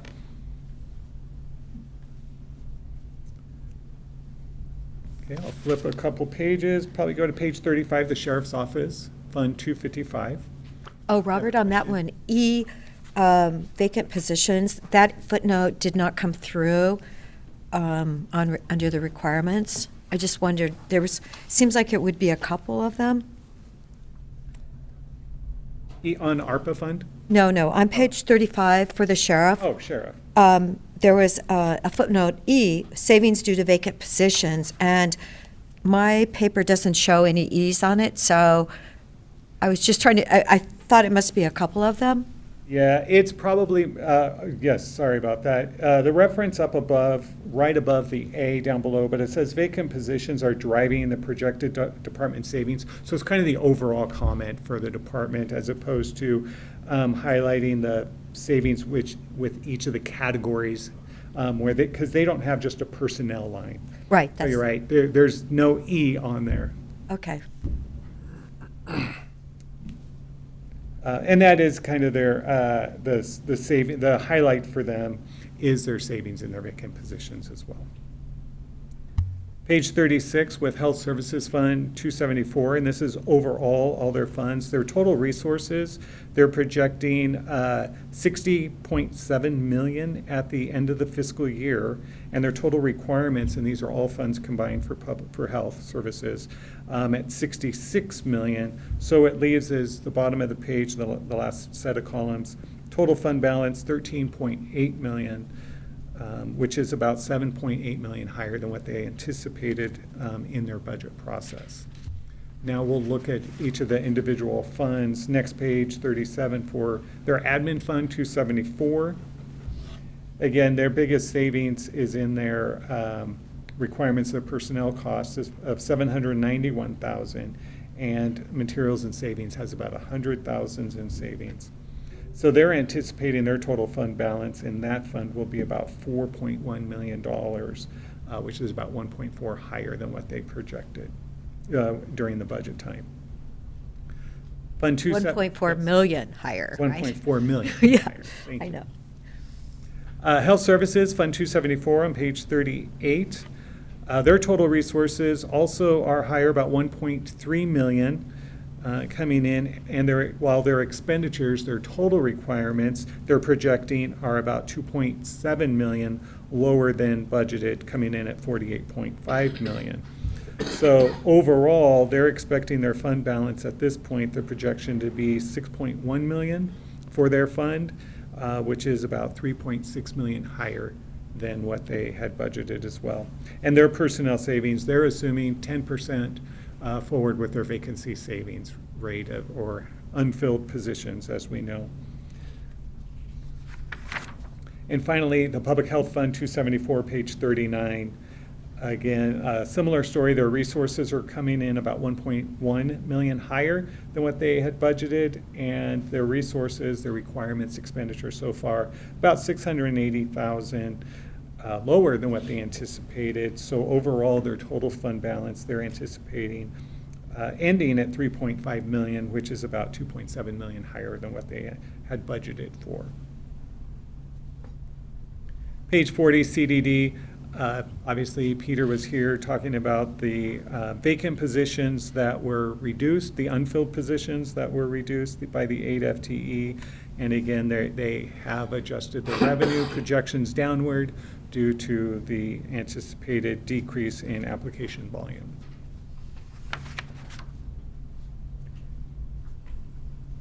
Road Fund.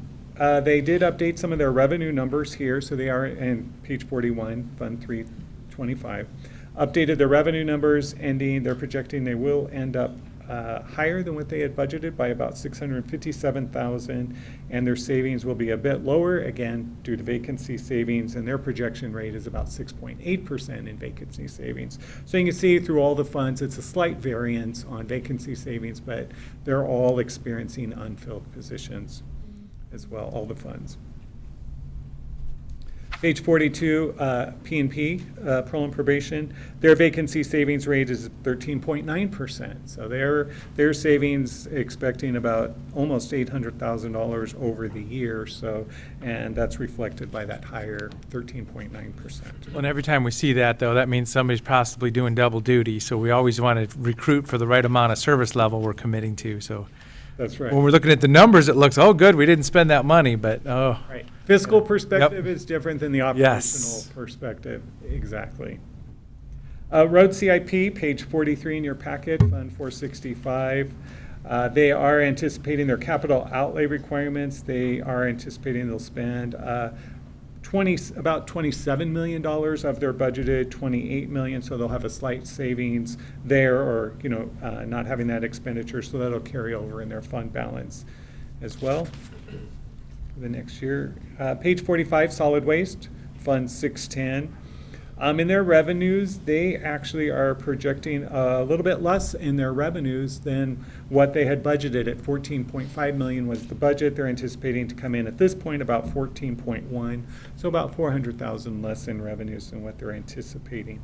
They'll have a positive fund balance at the end of the year. However, it's only at $88,000. They had budgeted 556. Obviously, it's due to that decrease in revenue that they're anticipating. The slightly lower revenue is related to, or is driven by tipping fees being a little lower? Is that what I'm seeing here?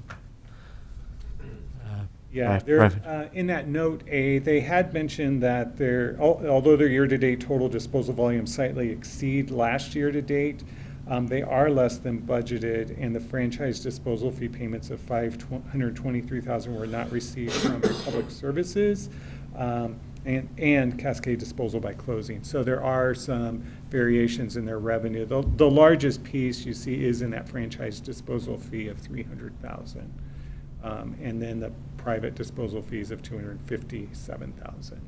Okay. Well, the positive side of that might be that we're not filling the landfill at a faster rate than they'd anticipated, which is a concern. Yeah, and again, that gets back to, well, on fiscal one side and operational and internal is the other half of that there. Yeah. Fair and Expo, page 46 in your packet, the total resources are coming in at, they're anticipating 329,000, higher than expected, and their ending fund balance, 450,000 at the end of the year, higher than what they had budgeted as well. So good for that fund. I want to point out the horse stall rental is like almost doubled of what the projection was. So I believe Jeff Hines has really rebranded Deschutes County Fairgrounds, and the equestrians that are coming in town, they do spend a lot of money too. So not only is our balance sheet looking, our financials looking better, but I think the community is feeling that effect. We have a great fairgrounds. Yes, we do. Annual county fair, Fund 616, page 47. Again, revenues, 529,000, expenses, over by about 100,000, but they're still ending more, their projections at the end of the year, of 426,000 over from what they thought they might be when we prepared the budget. So again, it's trending favorably overall as well. RV park, just highlight page 50, Fund 618. They are expecting in their resources, the RV park fees less than 31 days, expecting less volume due to higher fuel prices and economic concerns. So as they're projecting out through the end of June, they anticipate they will see a little bit less than what they were originally expecting.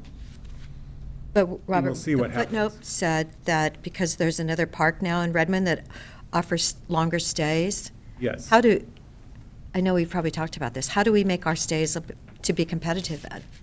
Well, that would be a great question for Jeff. Yes, I know. But We're legal, there is right? also that 30-day limit that I remember hearing Jeff speak to about for transient lodging tax, transient room tax, that if it's over 45 days, that puts you in a whole nother, it's a rental as opposed to a short term. I don't know the specifics on that, but that would be, that's part of the equation. Well, and you want, if there's a lot of activities at the fairgrounds, you want to have those spots rolling over. So if somebody pulls in and wants to stay for a couple months, that's different than showing up for a weekend event. For an event. Absolutely. Kim, do you know anything about those tenant law considerations? So the reason why we have it maxed at 45 days is it creates an exemption from landlord-tenant law. So obviously you could extend it, but then you could potentially be exposing yourself to now becoming a landlord-tenant relationship. Oh. And that may not be the goal of the fair, right? So. Probably not. Okay, page 52, Risk Management Fund, 670. They're under their expenditures, their requirements, they are expecting their general liability, and that's footnote D, will be trending lower than expected by about 900,000. However, their workers' comp, they are expecting that the trend so far is going to be higher than what they had budgeted by about 420,000.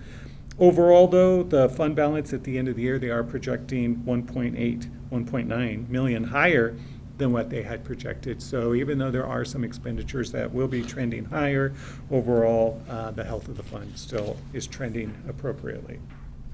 Page 53, Fund 675, Health Benefits. Their amounts, let's see, under their requirements, they're just anticipating that we're going to spend every dollar at this point. So they're still trending okay, but they are expecting about $300,000 less than what they had budgeted, but still at 8.5 total fund balance at the end of the year. And finally, Fund 911, 911, Fund 705 and 710 on page 54. The thing to highlight with their revenues again is the $142,000 for them on interest revenue, higher than anticipated because of the rates. But their story is the average vacancy rate, their savings and expenditures, 15%, which again is high for 911. And that's another one where operationally we need those those positions staffed. But fiscally, they're seeing a savings for that, but obviously at what cost as well. What is the cost? Yes, because we didn't mention 911 earlier. We would love to mention it, that it is a career, it's a way of life, and if you've ever thought about becoming a 911 operator, it's a wonderful time. We could definitely use you. Absolutely. Okay, any questions on the financial report? Thank you so much for going through it like that. Okay, I really appreciate it. It is, the employee savings is, it's overwhelming, isn't it, when you add it all up? Absolutely. Yeah. Thank you. Thank you so much. Item number 10, congressionally directed spending discussion. So this is a topic that popped up. Association of Oregon Counties sent out a note across the state pointing out that it's kind of a window of time looking for opportunities for community asks. Thank you, Commissioner DeBonne. For the record, Whitney Hale, Deputy County Administrator. For the record, Jen Patterson, Strategic Initiatives Manager. Commissioner DeBonne, as you summarized, the county did receive a request or a summary email from AOC talking about the opening of the process and for congressionally directed spending requests. And our understanding is that those requests are due at the end of next week. And so staff wanted to coordinate with the board and see if you have an interest in submitting projects as part of this process. And Jen and I will do our best to help support, whatever projects the board may want to submit for. So this, as I say, just popped up. We knew we had enough information to put it on the agenda. So this is just really the start of the process. So any idea is okay to throw out there at this point in time. Today's Wednesday, and we're talking about the end of next week was the idea. So yeah, as I say, if we go from today into next week, board meetings for items that we may support to put on a piece of paper to make an ask, that'd be the process of today. So if any specific projects popping up or?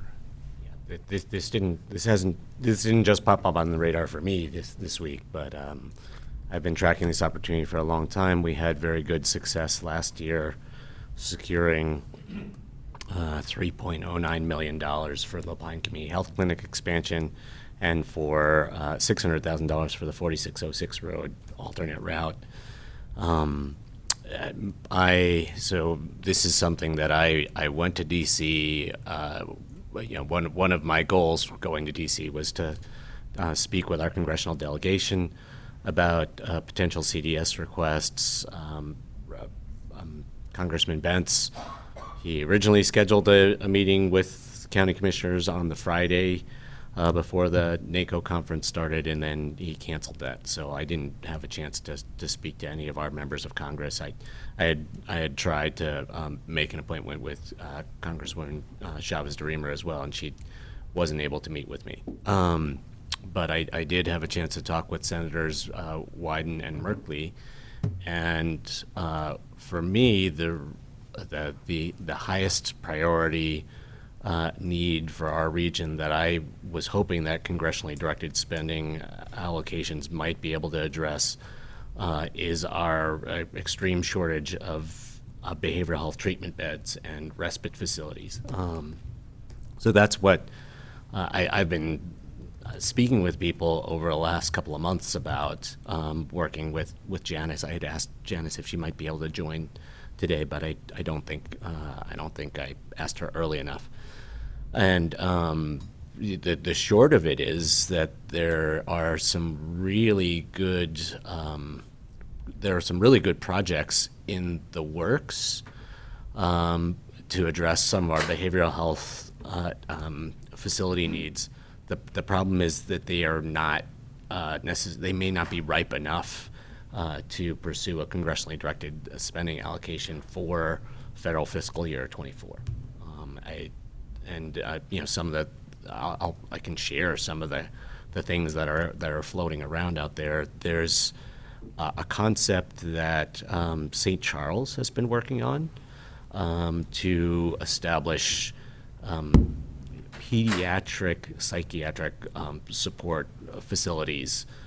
This would be not just kind of medium-term residential treatment, but would also provide some crisis respite and stabilization opportunities, while we allow, it's youth are certainly allowed to come to our stabilization center.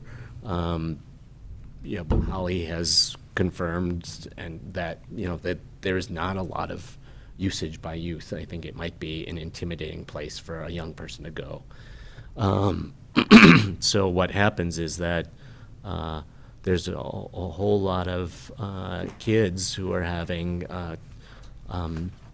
mental health crises that show up at the emergency department at St. Charles, and they can't even route those kids into the PES. So they get held in emergency department rooms for, in some cases, weeks. You know, it's not a place, you know, the emergency department is not a place for someone to get treatment. It's basically, you know, kind of a place to deal with immediate emergencies. So St. Charles understands this is a need. They understand the impact that it's having on their emergency department. Not having a facility like this, they offered 2 acres of land for such a facility, but they are they're not in a position to pursue leading the development, you know, construction of such a project right now. I think once it gets built, you can have entities like Trillium who got really involved in the operation of it, but may not be ripe. One of the other concepts that Janice shared was the idea of a forensic inpatient psychiatric unit. This would be, you know, not your basic residential treatment facility or even your basic secure residential treatment facility. This would be a small unit, maybe 6 or 8 beds, to specifically address people who are very aggressive or potentially violent. You know, Janice actually, Deer Ridge has come up a number of times, and Janice said that of all the kinds of residential treatment that have been discussed, this need for a intensive forensic residential treatment facility, you know, 6 or 8 beds for potentially violent or aggressive people. She said that actually would be, in her mind, a good thing to do, an appropriate, you know, like an appropriate use of some of the space at Deer Ridge. But it's, you know, it's a kind of twinkle in the eye or a thought bubble above her head. It's not a well-developed concept yet. The third thing that came up during all of this discussion, you know, right in the middle of when I was in D.C. Talking to our 2 senators, was that the secure residential treatment facility that has been funded by OHA, that Best Care is leading on, is actually, it's not a certain thing that Best Care is going to proceed on that. And I was really concerned to hear that. But I guess there were, initially there were concerns with, initially there was concerns about OHA potentially wanting to reduce the amount of funds that they had already kind of indicated an award for to that facility.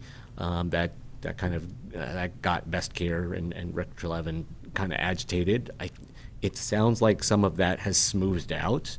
You know, Janice, you know, if there was a need for the county to call OHA and read them the riot act about how much we need this secure residential treatment facility, Janice did that. But there may be other concerns about kind of the, you know, like the financial extension and the kind of risks involved with this secure residential treatment facility project that are giving Best Care some second, a reason to pause in considering proceeding with this. So you know, when I heard about that, I said, well, you know, could we pursue a congressionally directed spending request for that? You know, add $1 or $2 million from the federal government to kind of make the package work. But Best Care is not. They basically said they will make it work, or they will make, if they want to proceed, they'll make it work with the OHA funding that's available. So, I got the senators both very excited about, you know, contributing to our need for behavioral health treatment facilities in Deschutes County in this region, and I don't necessarily. I'm not sure if we have a project to actually submit. One thing that they've given me feedback, that the senator's offices gave me feedback, I went to DC under the belief that, we had to have a very well-developed project, and we were kind of asking for middle phase or last in money to do, to fill capital construction needs. And they said, well, you could ask us for a smaller amount of money for, development, planning, design, for one of these concepts that has come out. So we got about a week, 9 days, and I'm not sure if we can come back to those various entities and to Janus, to St. Charles, and ask them to scramble and put together a planning proposal. And I'm also not 100% sure that these would be eligible expenditures for a congressionally directed spending request. Basically, you need to have something, you need to have a project that there's an existing federal funding program for. It's just that you sort of short circuit the national competition if one of your members of Congress or multiple members of Congress say, we want to add money into this federal program to go directly to this project. So that's kind of the opportunity that's before us. And I will be, I'll be talking with St. Charles. I'll be talking with Janus about this Deer Ridge forensic treatment facility concept. But it's within that whole realm of stuff that we have part of our congressional delegation excited about. I'm not sure if there's a submittal for this year. It's not real clear. Lots of need, but the definition of Yeah. these dollars here specifically. And maybe if we had started earlier, we would have a more ripe idea at this point in time. But I did put this on people's radars a couple months ago, and this is where we're at. We can work towards a proposal like this for next year, certainly. Thoughts, Commissioner?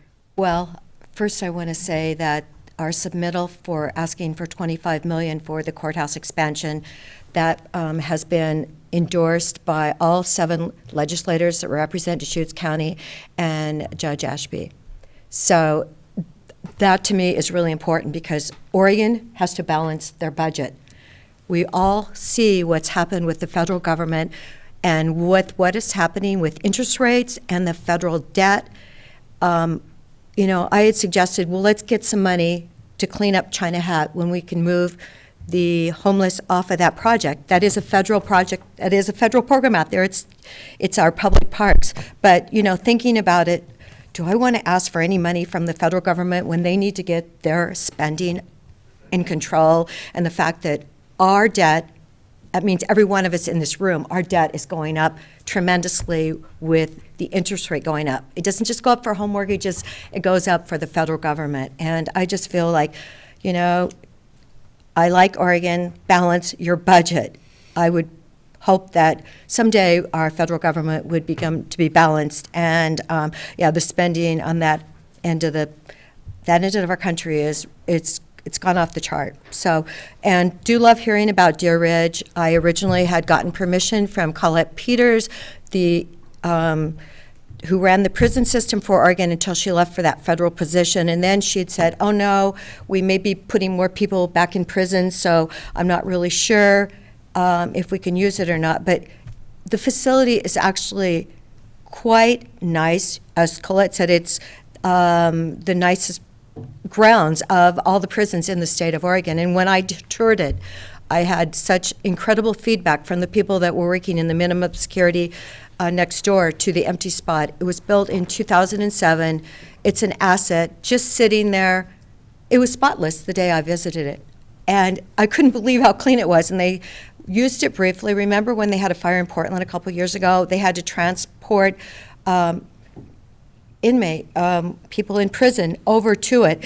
And I think they got there a little bit when it was dirty. So they know to keep that place immaculate. And if we could do something, we need it. Our homeless population 60, 70% of them have substance use disorder and mental illness. And if we could use them, not just 6 or 7 beds, but maybe even, 16 beds, I just feel like it would be so beneficial to a lot of people. We're not really helping people that are homeless currently. We definitely, I would love to see the state parking program expanded, but, as far as using Deer Ridge, it is an asset, it's empty, and it's paid for. I hope the state has it. So, anyway, this building, finished in 2007. So happy to hear that, but I really feel like asking for something from the state, I think, is one part of the equation, but asking for anything from the federal government at this point in time with what we're seeing, I just don't feel comfortable with it. Would you have rather we didn't ask them for $3.9 million, $3.09 million for the Lapine Community Health Clinic expansion last year? The inflation is so bad. We have all these people that are barely getting by now. And every dollar contributes to it. So every dollar where the government spends more and more money, it's cost everyone more. So, whatever.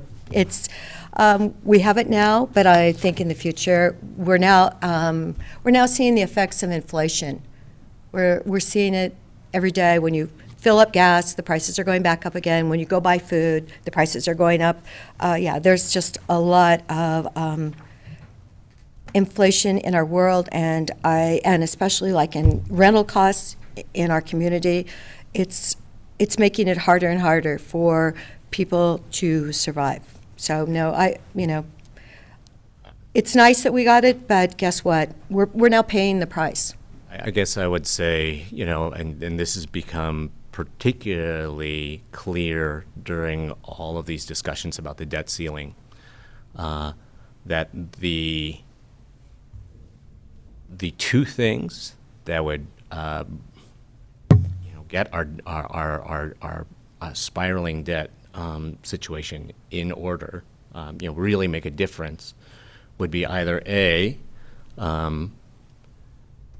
finding new tax revenue to address our commitments, or B, the real place where where the majority of our funding is going to, that we have control of, is Social Security, Medicare, Medicaid.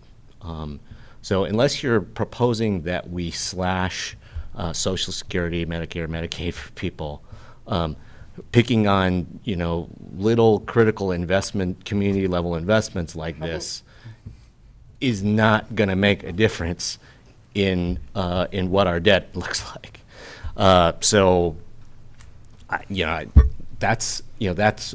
Those are your choices. Really, if you like all this other stuff, I mean, I don't know how many decimal points you would have to go out to explain, to capture what tiny percentage of the federal budget congressional directed spending requests is, and things like a expansion of a federally qualified health clinic, things like a critically needed behavioral health treatment facilities. These are investments in our community that help us keep the economy strong. How about we're going back and forth here. How about we focus, let's put out the word, are there some federal type projects that have federal nexus that we can look for asks? I mean, we're just going down a political path here. It's not, and I agree with Commissioner Dare on this, and you're defending the other side, which, fine, that's the world we live in. You want to go ideological and big but let's look picture, for projects. We'll have an ideological and big picture argument about it. Okay? I'm asking If us we wanna not look to for because it's projects, obvious. We can look for projects. Let's look for projects. I think that 9 days is way too short Well, yeah, so Turn up we a- put it on an agenda for today, just to drop some ideas. So, And I'm so happy to hear that Deer Ridge was actually mentioned, because that was really something that I believed Commissioner that we. Adair's could use. idea. No, it I wasn't, know. it wasn't just my idea, but, when I went and visited that day, I went like, oh my gosh, an asset, facility, yep. paid for, nice facility, Built, got yeah. permission from the commissioners from Jefferson that I could go look at it. I mean, anyway, I'm glad that that's back on the table. It came up with a very, very specific, narrow application in mind. And it would be great to use it for that application, but it did not come up as broadly an asset to treat mental health and homelessness. Well, It came remember up as a concept for a forensic intensive treatment facility for violent and aggressive patients. Well, remember the Wapato Jail in Portland that was purchased by Alan Evans' program, and how that has been successful? He now has his program, I believe, in 6 counties in Oregon, and he's doing a great job. So, you might have a narrow definition, I might have a bigger one. But So we're what talking about about the same the, spot. What about the UGB 4079 projects? Bend and Redmond both qualified for one at the state, 40 or 50 acres. Affordable housing, I know there's going to be tax credits involved, state and federal. But I mean, if there's any amount X that could be dropped on those projects would help offset I have- development costs. I did ask the city of Bend whether they had affordable housing or infrastructure related to housing type projects in mind, and they'll be working on their own ask for that. Well, so then maybe we I mean, we could pile on. Yeah, exactly. But and I just, don't think they've pinned it down yet either. Whether they're making. Because an then the ask. nexus could be the, infrastructure, right? So, I want to build affordable housing. Oh, the SDCs are this. Do we write off the SDCs? Everybody else pays for it. But if we can plug in X amount of dollars, let's say any amount, for water, sewer, roads, sidewalks, anything, that would, help just ease that long-term cost of those, housing developments. So, yeah, I mean, if either one of the Redmond or Bend is doing that, I would, write a support letter for that. Yeah, that's fine. Because that's, And, Money's money. there are people coming forward with requests for support letters. Like I'm hearing about support letter request already. Mosaic Medical had a request for support letter. there's also a federal courthouse letter from, I think, the mayor in Redmond, saying maybe there's a complementary opportunity for their public safety campus and a federal courthouse. So, just to get the idea out there, even just drop some ideas out, even if they're not successful, it's the community starting to talk about it. So that may be interesting also. Yeah. The one other thought I had, was these wastewater infrastructure needs in Terrebonne and Tumalo. Same thing. Now, because of the bipartisan infrastructure law, there's tons of money available for a project like that anyway. You don't need a congressionally directed spending request, but we could theoretically make a request for one of those projects as well. So then it's more of a marketing opportunity to say, we officially support this, and we would, if there's more money, because then even if it's not approved down one path, at least it's been talked about, and it'll, just raise the consciousness of these efforts too. Maybe, yeah. I mean, if I hadn't discussed either of those concepts with the two senators yet. I mean, I may very well go to them and say, could you do a CDS allocation for this? And they might say, well, there's tons of infrastructure bill money available, just have them apply. Yeah, but as I say, it's just shedding light on the ask. So, okay, well, we will go over there. We have asked this other path. So it's just kind of marketing, marketing by asking. Well, if you want to follow up on that and work that angle with those entities, feel free. I'm going to continue to see if we might be able to do something on the behavioral health facility end of the equation, but that's about all I have the bandwidth to explore. When we're talking about what would we, as a Board of Commissioners representing the people of Deschutes County, what would we sign our names to as an official ask? So, yeah, as I say, I knew it was just kind of an open-ended discussion that we're starting here today. Well, thank you, Commissioner DeBonne, for starting it.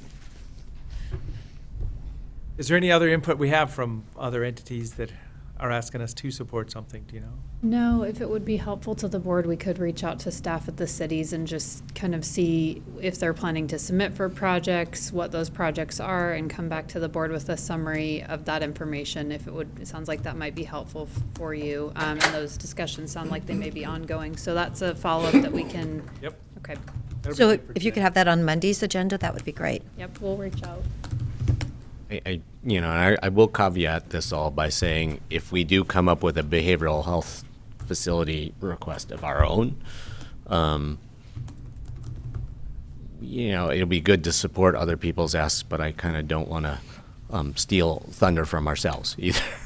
To really prioritize our ask. That's fine. As I say, this is the discussion. That's it for that item then. Thank you so much. Thank you. At this time, other items from each of the commissioners. Anybody else here? I wanted to ask about sponsoring the Ready Lunch. They're seeking sponsorships now. Their kind of base sponsorship level is significantly higher than the SLED lunch sponsorship level. So I may not be willing to go all the way to $1,150 or $1,200 or whatever, but there's a kind of open call for sponsors right now.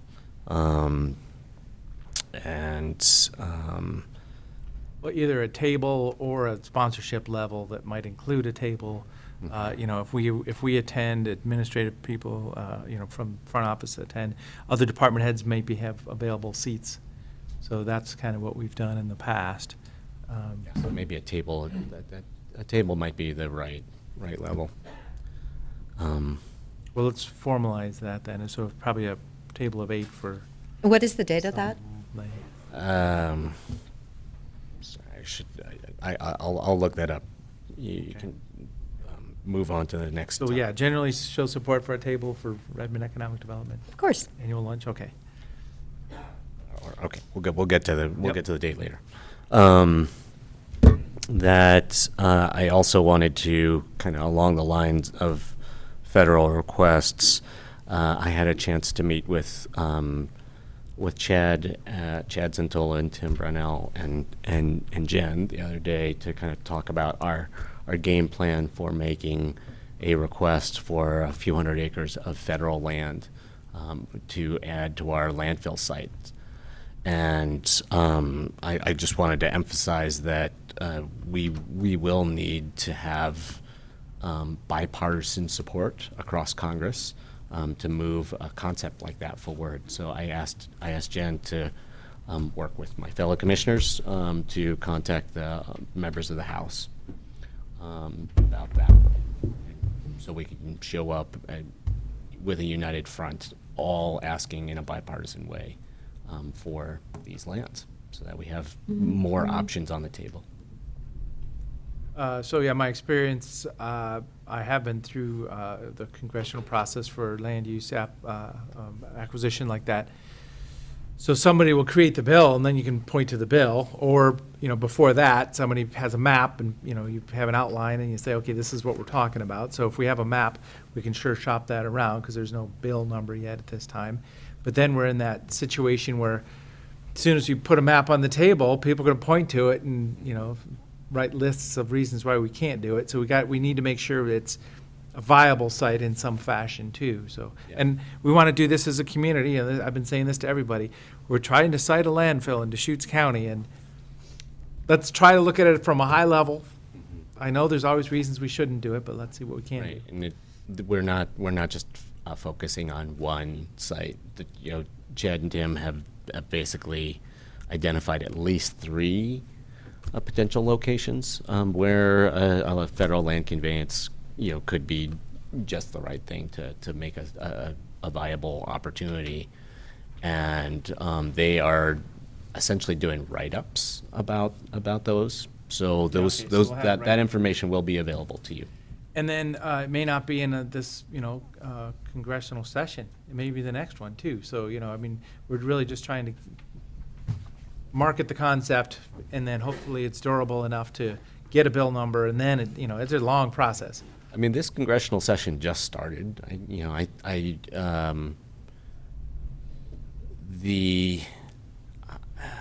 I was involved what in has to- 3 sessions. Yeah. What has to happen, I don't know whether you were talking about a number of acres this small, but, Senator Merkley's office, described the Recreation and Public Purpose Act authority to do this. And so for, under that act, under a 600-acre request is a little bit more streamlined than some of the others. And they seem to think that the Washington, D.C. Congress end of the equation, if we had bipartisan support, could move very quickly.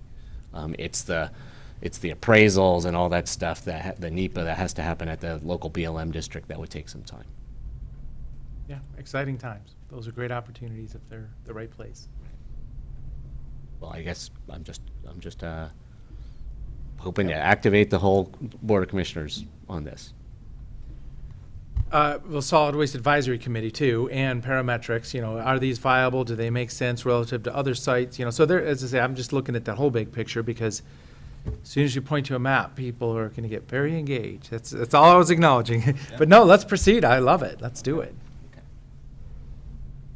That's Anything- what I've got. Okay, anything else, Commissioner? Yesterday morning, I attended Fire Free after driving in. And where is our snow today? I want to know. Anyway, Ben Fire came in, did an outstanding presentation on home fires and what are the dangers you should be aware of in the winter. And candles seem to be like way up at the top. People, unattended candles, when you have three Labradors and they're running around your house, you've got to know where your candles are. And then if you heard on the news yesterday morning late, someone was cleaning a motorcycle in a building, and now 9 people have had to find a new home because of that fire. Just a lot of really good common sense. She mentioned cleaning your fireplace. We all think of a chimney sweeper cleaning it. Well, if you have a gas fireplace, you should actually have that service too. There are combustion issues with that can have buildup. So, and she was talking about plug-ins and, don't use them when they turn black. We know we need to upgrade them, especially if you're living in an older home. So I thought it was incredibly a worthwhile morning meeting, and I was thankful that's what they'd put on the agenda. And then when you heard about that fire that had happened, you thought, okay, apparently something went out of the motorcycle onto the heater, and that's what, burned several residences. Anyhow, and I did have a meeting regarding bringing the federal court house to our expansion here in Bend, and apparently that idea has been around for over 20 years. And so this could be like the perfect opportunity to expand that and bring the federal court over here, make it so much more convenient for our side of the mountain so people don't have to go to Portland or Eugene.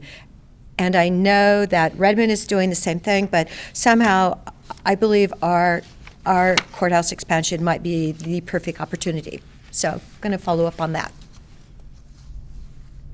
Okay. I got a whole bunch of little items. So last week, I think all 3 of us were at the City Club. Well, and then we were also since last board meeting, we were at the Sun River and La Pine Chamber. We presented there together. But also the City Club for talking about the work source and recruiting. So it was really great to hear from St. Charles, and then the COCC apprenticeship program. The carpenter program is up to speed and looking for other trades. So really good experience at the City Club last week. Tumalo Irrigation District tour. So I did tour the facilities. They're putting in pipes in the existing canals. Remember, and I already talked about this today. Some of the big pipes are the big infrastructure, but now they're getting to the smaller pipes, which is still 36 inches and then down. But it's easier because you're just laying those in the existing canals right away and covering them. So getting to those smaller pipes, it's more more work can be done in a season, an off-season. So it was great to see that whole system being put together. Attended the Redmond Airport Committee, Advisory Committee last week on Thursday also. City councilors, airport staff, users of the airport, so it was a good discussion. They're looking at 2 phases of some big developments there, like $100 million kind of phases. And now they're finding that they're going to have to really right-size that first one for the number of resources they have so they can even plan for the second one. So escalation of costs is the big picture there. And 100 million ended up slipping to 120 and 140, so now they're already trying to right-size that project. Attended the Stepping Stone Shelter ribbon cutting. Nick was there. Also, this is the old Rainbow Motel on Division. So it's been redeveloped by the city. It's in great shape. Bunch of small rooms, laundry facilities, green space out back. I don't remember exactly the time frame when they were going to put people in there, but I think it was ready right now. So that was pretty exciting to see. I did a coffee with the commissioner. Thanks, Jen, for joining me. That was yesterday morning down in La Pine. So we went to the La Pine Chamber of Commerce. So, we were talking about going to the breakfast place there, but we figured, that'd be really disruptive in a small location. So we figured out the Chamber of Commerce would be a great place to do it. It had about, probably 10 or 12 people roll in and out throughout this thing. Some great discussions. The people that showed up really wanted to talk. So, I started off with trying to cite a landfill, and I forget, there was another main topic I started with, but then it just kind of went with all kinds of good topics. This morning, my wife and I both attended a site committee meeting for the La Pine High School. So, hearing the graduation rate's real low at 59% for that specific school, and they said basically it was the same last year too. So this is a problem, but it's not just 100 kids and 59 of them graduating. It's kids coming and going. So like partial school year, they just weren't even able to track some of them. So they don't think the true graduation rate would be that low, or if it is, they're graduating in the 5th year, but they're losing track of students. They're just not able to follow up. Somebody could track them down if you hired a PA and said, where were you this time last year? But they're just not in that spot. So that they said, 59% sounds terrible, and it is, but it's probably a little higher than that. It's just the statistics, the way they're doing it.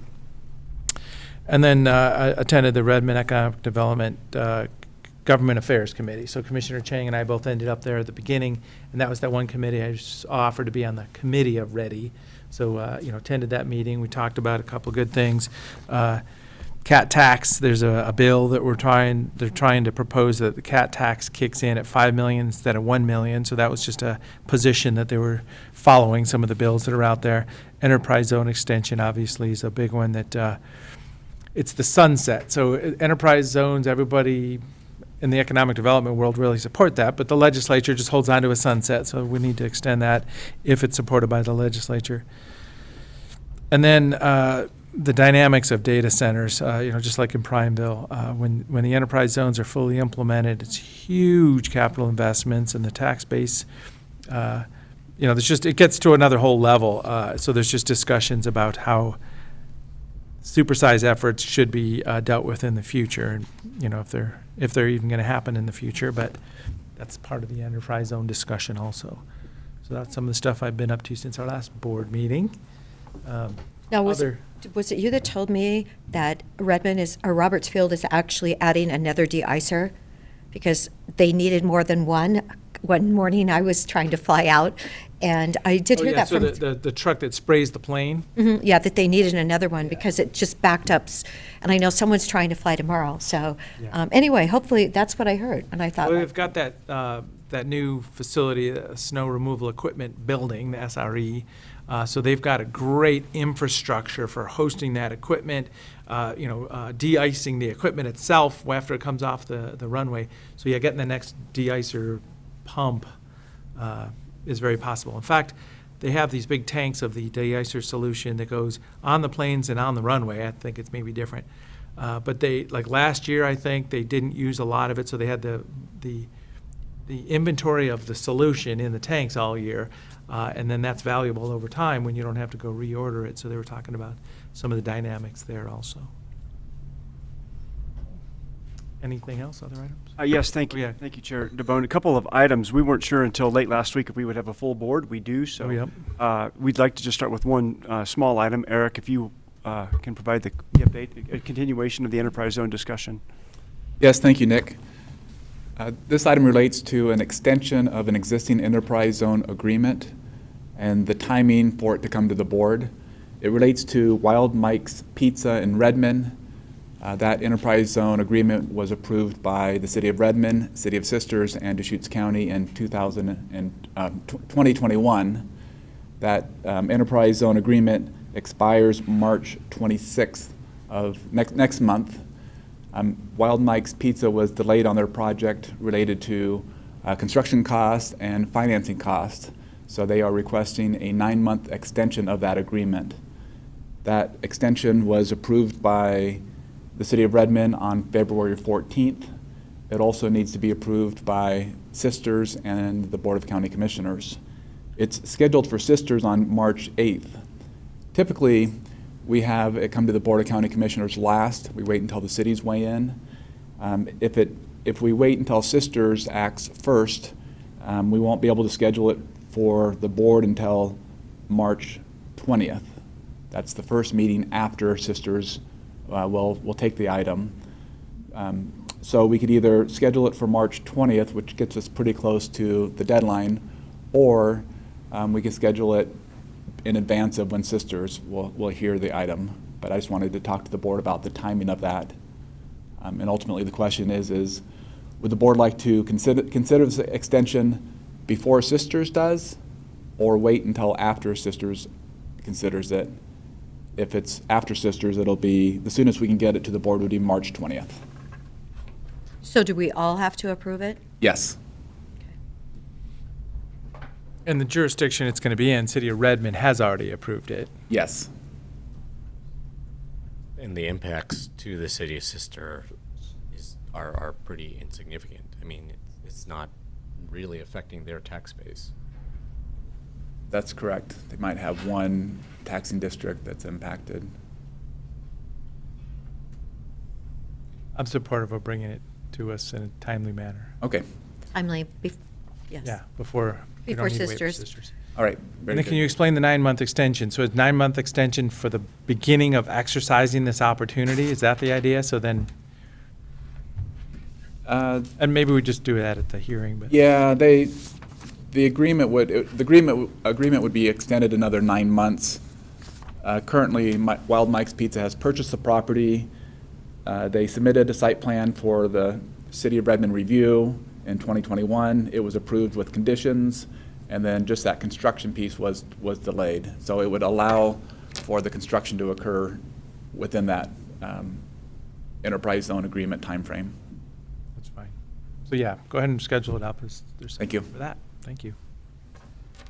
Great, thank you. The next one is, Commissioners, we thought we would check in on addressing homelessness and houselessness issues.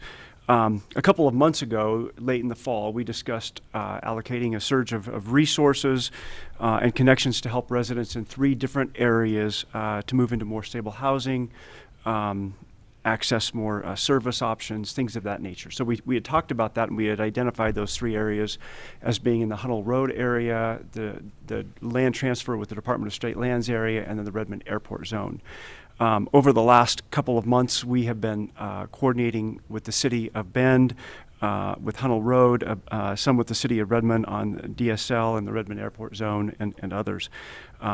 And so what we wanted to do today is to check in with you on the Hunnell Road issue in particular. The City of Bend has asked us to check in with the board on some key next steps here in short order, and they're requesting a response from us by next week. So if I can, I'll just turn it over to Eric Kropp to kind of take it from here.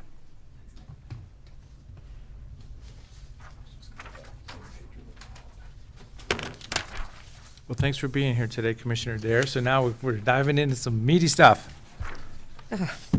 Yes, initially we were thinking we would schedule this for February 27th, but since we have a full board, no, which that's is good. great, we're able to Earlier the better. to jump in a bit earlier. And if we need to continue the discussion until next week and beyond, certainly we will continue to do so.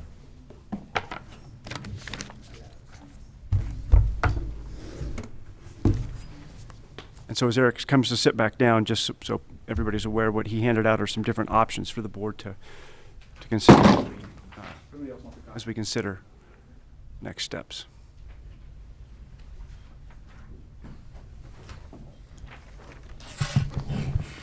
Thank you, Nick. As Nick mentioned, there's a request from the City of Bend, and there are 4 main options that I would like to discuss with the board this morning. The issue is if people aren't able to remain there, where can they go? And we all know that if people aren't told, then they will find their own way. So one goal is to provide people a place to go. Obviously, the first choice or first priority is to get people into shelter and housing. If that's not available, the concept is to be able to at least point to someplace where people can relocate. Option 1 is to use city land located within the City of Bend or city land located within the county or the county jurisdiction. The request from the city is that the county hire a contractor to provide some basic needs or basic services, such as trash collection, porta potties, perhaps some water. The request from the city is that the county use the ARPA dollars that were allocated for the managed camp, the 1.5 million. So the request from the city is to use up to 100,000 of that 1.5 million of county ARPA funds to pay a contractor to provide these services. Under this scenario, we could require the contractor, or we would want to require the contractor to purchase the insurance, so that would cover the county's liability. If we were able to find a contractor and they're able to purchase the insurance, that cost would be borne by the county as part of that contract. But that's a way to protect the county from some liability there. With this option, we would look at it as a 1-year pilot with possibilities of extending it. Any questions about option 1 before I go into option 2? So my thought is maybe run through all 4 options real quick. I see Cheyenne Purrington's here, and then we'll start to discuss. So just go ahead and maybe lay all 4 out real quick. Okay. Option 2 is to use county land, and also the requirement would be to hire a contractor, kind of a similar situation, to provide some basic services there. Again, it's not really services, it's more trash and things like that to prevent, to provide trash and porta potties. Option 3 is to use, if there was a private party that owned land in the county, if the private party was willing to use their land, then that's another option. Some difficulties there would be county land use. Also, the private party may require a lease, and most likely the private party would require the county to indemnify them from liability. Option 4 is to decline the city's request, and if we did that, then the City of Bend has asked us to respond about how that would impact the county's road project. Great, thank you. So some options here today. I would ask Cheyenne, please join us. Thank you for joining us at this meeting. Do you have thoughts or recommendations, and do you feel empowered to, kind of be in the leader of some of this, or what does it look like now? I'm just wondering, kind of who's leading and who's following is my thought. Sure. So just stepping back, I think one of the ways we're viewing this approach is to hopefully get us out of what has, I think, been referred to by every entity involved as sort of a game of whack-a-mole of closing encampments that have become challenging to manage because essentially they're not managed, and having encampments that are closed shifting into other areas. So that has included within city limits, outside of city limits on county land.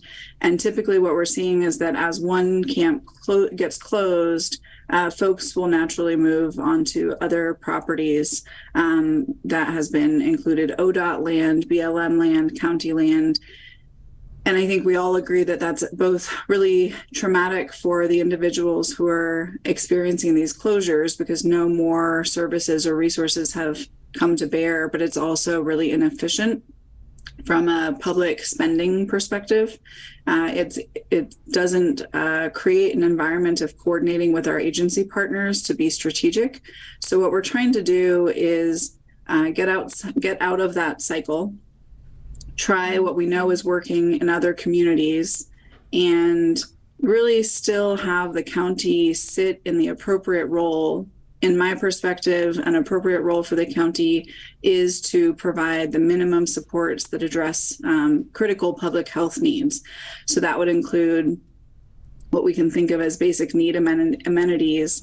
That could be restrooms, porta potties, maybe clean access to drinking water, waste disposal, things like that, as well as access to case management and outreach and navigation services to help folks connect to systems of care, get medical care, get into shelter placements and housing. I think for a couple of reasons, I do recommend this approach. I think it gives the county a clear role that sits cleanly within the health perspective as an approach or intervention to homelessness. It also, by piloting this, we're not making a massive commitment to a large intervention. We're trying a sort of time limited and funds limited approach that could be scaled quite easily. So I think that's an effective way to try something new without making an overcommitment. It also allows us to provide minimum supports during this gap where we know we don't have enough shelter beds and we know we don't have enough affordable housing. However, there are significant investments being made from the state and federal level around homelessness. We can expect approximately, the governor's office has issued notifications to our region that about $14 million will be made available within the next month or so. That funding needs to be expended in very specific ways by a very specific timeline. And I've shared that information with all of you as an FYI. But what that means is that in the interim, we are still looking at not enough shelter, not enough housing. However, we could tie these two efforts together and truly have an unsheltered, supported camp approach that allows us to connect services to vulnerable individuals living in encampment settings, reduce morbidity and mortality, and then connect the dots between unsheltered settings and shelter options that will come online in a relatively short, about a 9-month window. And so I think for a number of reasons, it's a helpful strategy to try something different on a small scale and connect it and align it with other efforts that we're making regionally. And like I said, it keeps the county cleanly in the public health space and not venturing into, without further discussion, I think, venturing into the larger space around homelessness, sheltering, or housing production. So you mentioned unsheltered supported camping. Is that kind of the theme of what we're talking about here? It is. It acknowledges that we have a very high, I think well over 80% of our homeless population is living in unsheltered conditions, and with not enough in the pipeline in terms of shelter beds, both congregate and non-congregate, as well as affordable and permanent supportive housing. We have quite a bit in the pipeline that will come online either later this year or next year. However, in that interim, we still have individuals who in the next couple of days are going to be facing negative-degree temperatures, and we see ER visits and mortality spike during those times. So this provides minimum intervention. It is not a solution for the long term. It's meant to be a sort of minimum care standard that we've talked about from a public health perspective. I think it is the humanitarian approach and sort of the least we can do for individuals who are suffering quite a bit outside. Thank you. Cheyenne, do you have, so you mentioned those $14 million that are coming through the governor's initiative. And you mentioned they'll need to be spent in specific ways. What do we know about that? Like what those dollars are intended for, and how does that inform our kind of work in the interim? You know, this idea of outdoor shelters or managed encampments. You know, what does you know, how do those things tie together in time to get people where, you know, ideally to a better place? That's a good question. The governor's office has made some very strategic requirements around this funding. Specifically, we are being provided with funding that is for, I should mention, this is for Central Oregon, not just for Deschutes County, although I suspect the majority of the investment will funnel towards Deschutes County simply because that is where the majority of the population in the Tri-County region exists. So I think notably, and I'm happy to go through the full set of requirements, but notably, unsheltered programs or interventions will not be eligible for this funding. So that includes supports made to camps or outreach. The funding is truly intended for creation of new shelter beds, as well as some prevention dollars. Those programs are already exist, and there's already good infrastructure in place to deliver prevention programs. What is significant, I think, in the request or requirement from the governor's office is the development of new shelter beds, as well as the housing of individuals from unsheltered status. So there's a heavy emphasis on reducing unsheltered homelessness. What I think is worth noting about an encampment setting is that is not considered a sheltered setting.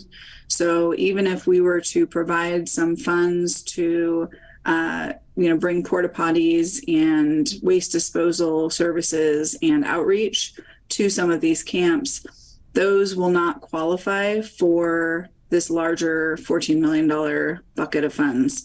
What I think is important in our region that is not necessarily true in some other more urban metro areas is that we have a very high number of individuals living in rural dispersed camping environments. And so it will be important in order to connect them with services, bring them into community, provide referrals and placements into sheltered and housing settings. It is important to make these first steps. I think it's a good use of local funds, which are less restrictive, and we can be strategic in how we align these investments and tie them to other interventions that are coming down the pipe. But the $14 million cannot be used for this type of intervention. So local dollars can be, though. Also, it's important to note that so far it's a proposal. The governor's office has not been funded for the $14 million would still need to be approved by the state legislature. It's part of a bigger package of 120 or 130. Right. Cheyenne, what about things like pallet houses? Right, that's sort of like a gray area. In my mind, that's sort of a gray area between like a managed camp and a shelter with four walls. Sure. So those are technically considered shelter. They do provide the minimums in terms of, safety, protection from the elements, heat, those kinds of things. And they usually do have access to hygiene facilities as well as cooking facilities. So those do qualify for that kind of intervention. I will say they are much more expensive. So the option to provide basic needs, amenities, is a relatively and really significantly less expensive provision. It also creates a lot of savings because the reality is if without these basic needs amenities, encampment areas are becoming, there's quite a bit of waste accumulation, and our teams are actually going in at much higher cost later to do cleanups. And these are environmentally sensitive areas in many cases. So there's a lot of benefits, not just to the individuals living in these encampments. It is less expensive for us locally. We can reduce the amount of environmental damage. We can also reduce fire hazards, because if we can reduce the amount of accumulation by providing waste facilities or services, there will be less in the way of access for emergency personnel, less that can turn into a out of control fire. So I think there's public safety benefits, there's environmental benefits, there's cost savings benefits that go beyond individual encampments. So Cheyenne, do you know when Revere is supposed to be cleaned out? Do you have a date in mind? I have heard from ODOT, and they were actually watching the weather, because they have a commitment, a compassionate commitment, not to post notices or actually follow through on closures when there's inclement weather on its way. So I've been in touch with ODOT's leadership, and I believe they're pushing that back because of the upcoming cold spike. But I think that it should be in the next couple of weeks. Okay, I can get a confirmation for you. And that it's worth noting that the encampment that shows up at Revere, as well as the one that is along the 97 near Crux, came about following the 2nd Street closure that City of Bend executed. So that's a good example of, closures are not effective. They are disruptive and they are inefficient. And this is a strategy on a pilot basis at a very low cost to try something that we know works in other communities and that we know will help address basic needs for individuals living outdoors. So I'd like to kind of back up and almost even start over again. So Eric, you're sitting in front of us. Cheyenne, you're with us here. This is the Board of Commissioners. Is there an official request from the City of Bend to respond right now? Is that what's happening? Yes. Yeah, the request was to work with the city on finding an alternative spot for people. So the city's asked the county, and these are the options. The city's asked the county to find a location for people, a place for people. Yes, and part of that was the county prompting the city to say, where can people go? So I mean, it's not as black and white as. I mean, it started. It starts farther back with the discussions about, the Hunnell Road project, our road construction project, and kind of what that meant to that very southern tip. And I mean, so part of what the city is experiencing is that we had suggested a long time ago that we wanted to be able to get into Hunnell Road from the south end at a certain point to work on our project, and one of the rationales that they're giving for wanting to do wanting to clear people from Hunnell Road area is that the county asked for it. So I mean, we've been in this together to some degree for a while. Well, and then, as I say, let's make sure we're on the same page here. So we are going to be improving Hunnell Road north of the current paved portion of Hunnell Road. There's a lot of project activity that's going to happen north of the unpaved portion also. So then because it's that situation where Deschutes County triggers need for, removing these people on Hunnell Road or not. Because I was already in this situation in a conversation recently. Well, it's because of you guys doing that project that we have to do this. We would have a large truck maybe driving down the middle of that road, and it may be prudent to do this, but please don't assess blame or action required because of a road improvement project somewhere. So I don't know that, I don't feel like the county needs to take this on directly, or use this as the reason we're doing it now. So I'm just acknowledging that up front here. We've got to be partners in this, and yes, there's going to be construction activity in that area, but it's that awkward spot where, yes, it's prudent to ask people not to be there with a big truck driving down and, low boy with a excavator on it, but But I don't want to own the whole thing just because we're doing a road project, is where I'm coming no, from. No, we shouldn't, And- we shouldn't own the whole thing, but we also should play a part. Oh, yeah. And also, I mean, this is us as a county in a very public meeting talking about this, but we don't have another, I mean, other than Cheyenne here, we don't have any city representative, it looks like. So I'm just like, yeah, we could make some decisions today, but I don't know. I mean, are we trying to, yeah, what's the goal? I don't think we're in a position to make a decision, but I do think we could kind of move the process along in terms of kind of what the options look like. I mean, option one that the city offered to us, I don't think is quite there. But if we look at it as a starting point for just discussion and planning together, rather than because it's very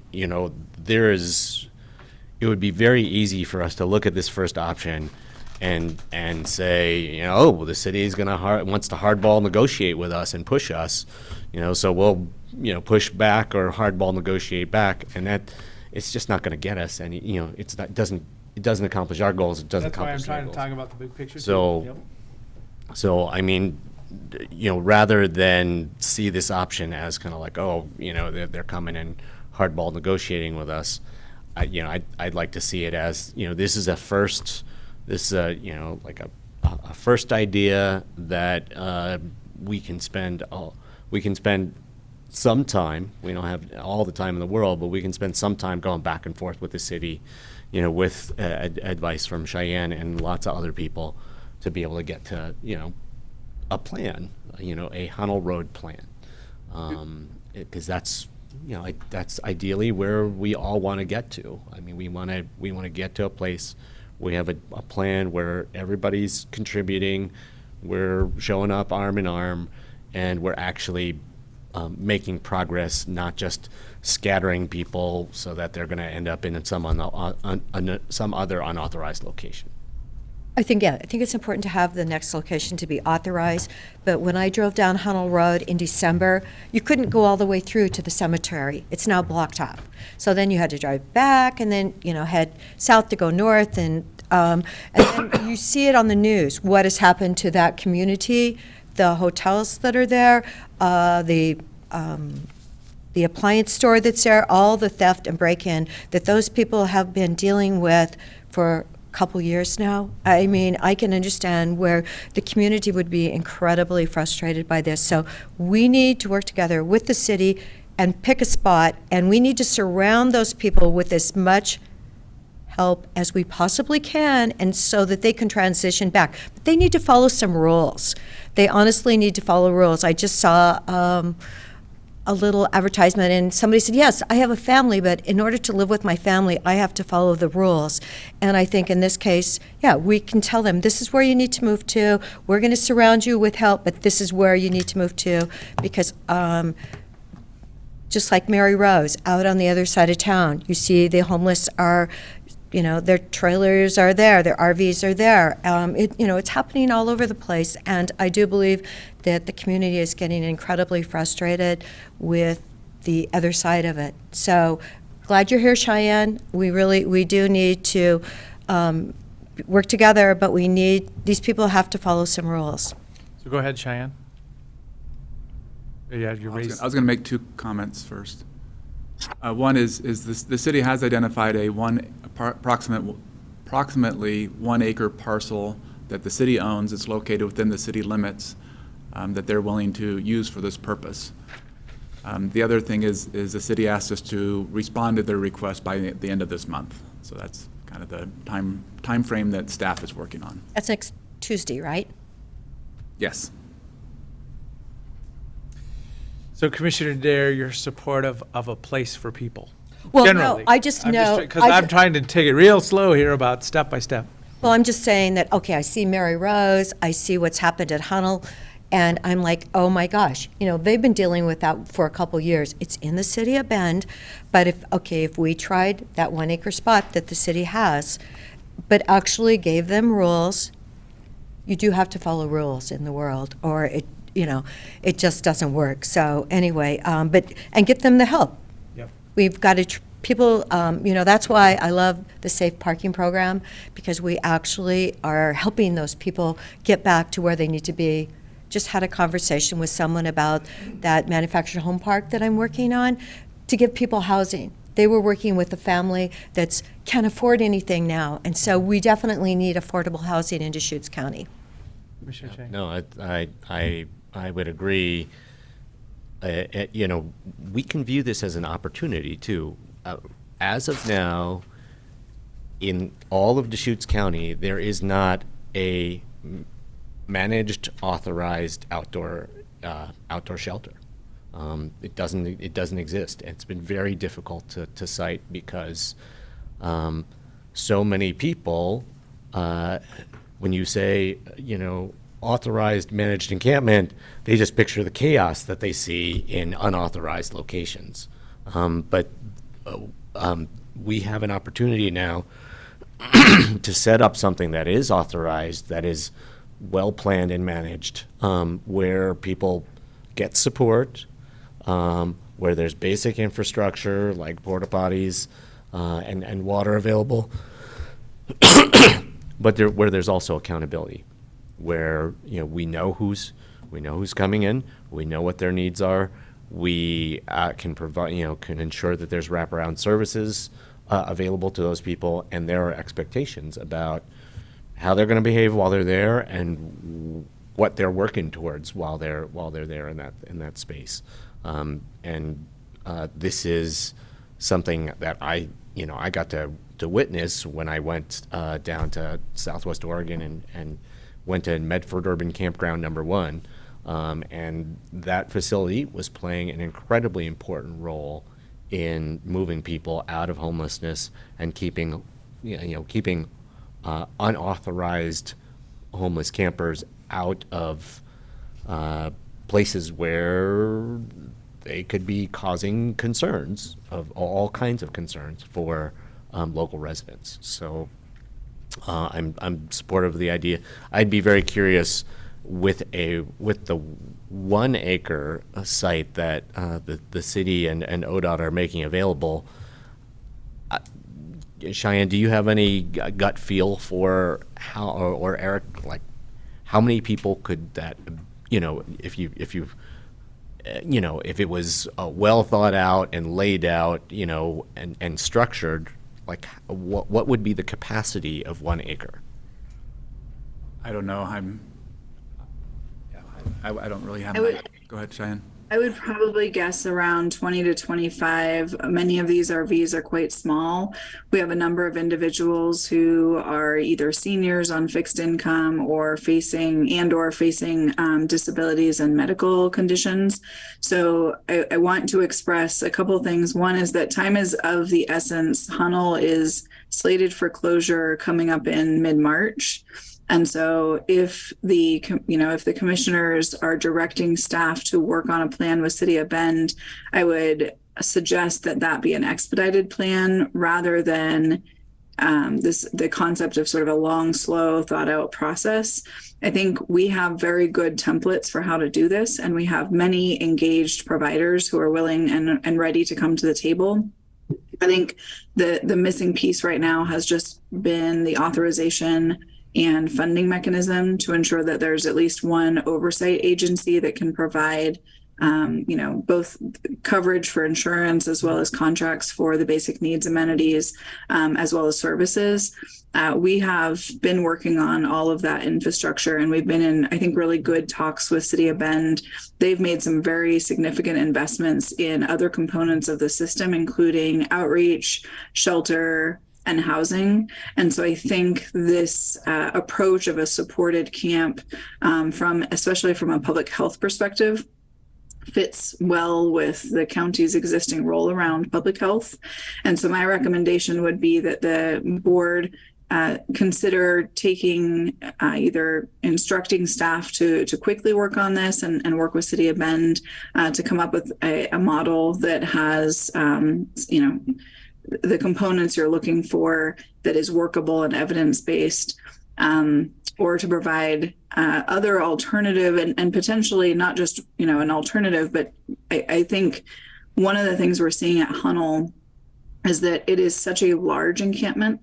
Many of the challenges we see with encampment settings is that when they get to a certain size, they can create naturally that many people living in close quarters without basic needs met, and often significant unmet behavioral health needs will produce some challenges. And so I think the other piece we're looking at is how to ensure that this many, I think it's almost 80, 90 individuals are not simply informally relocating onto, for instance, county land somewhere else without supports.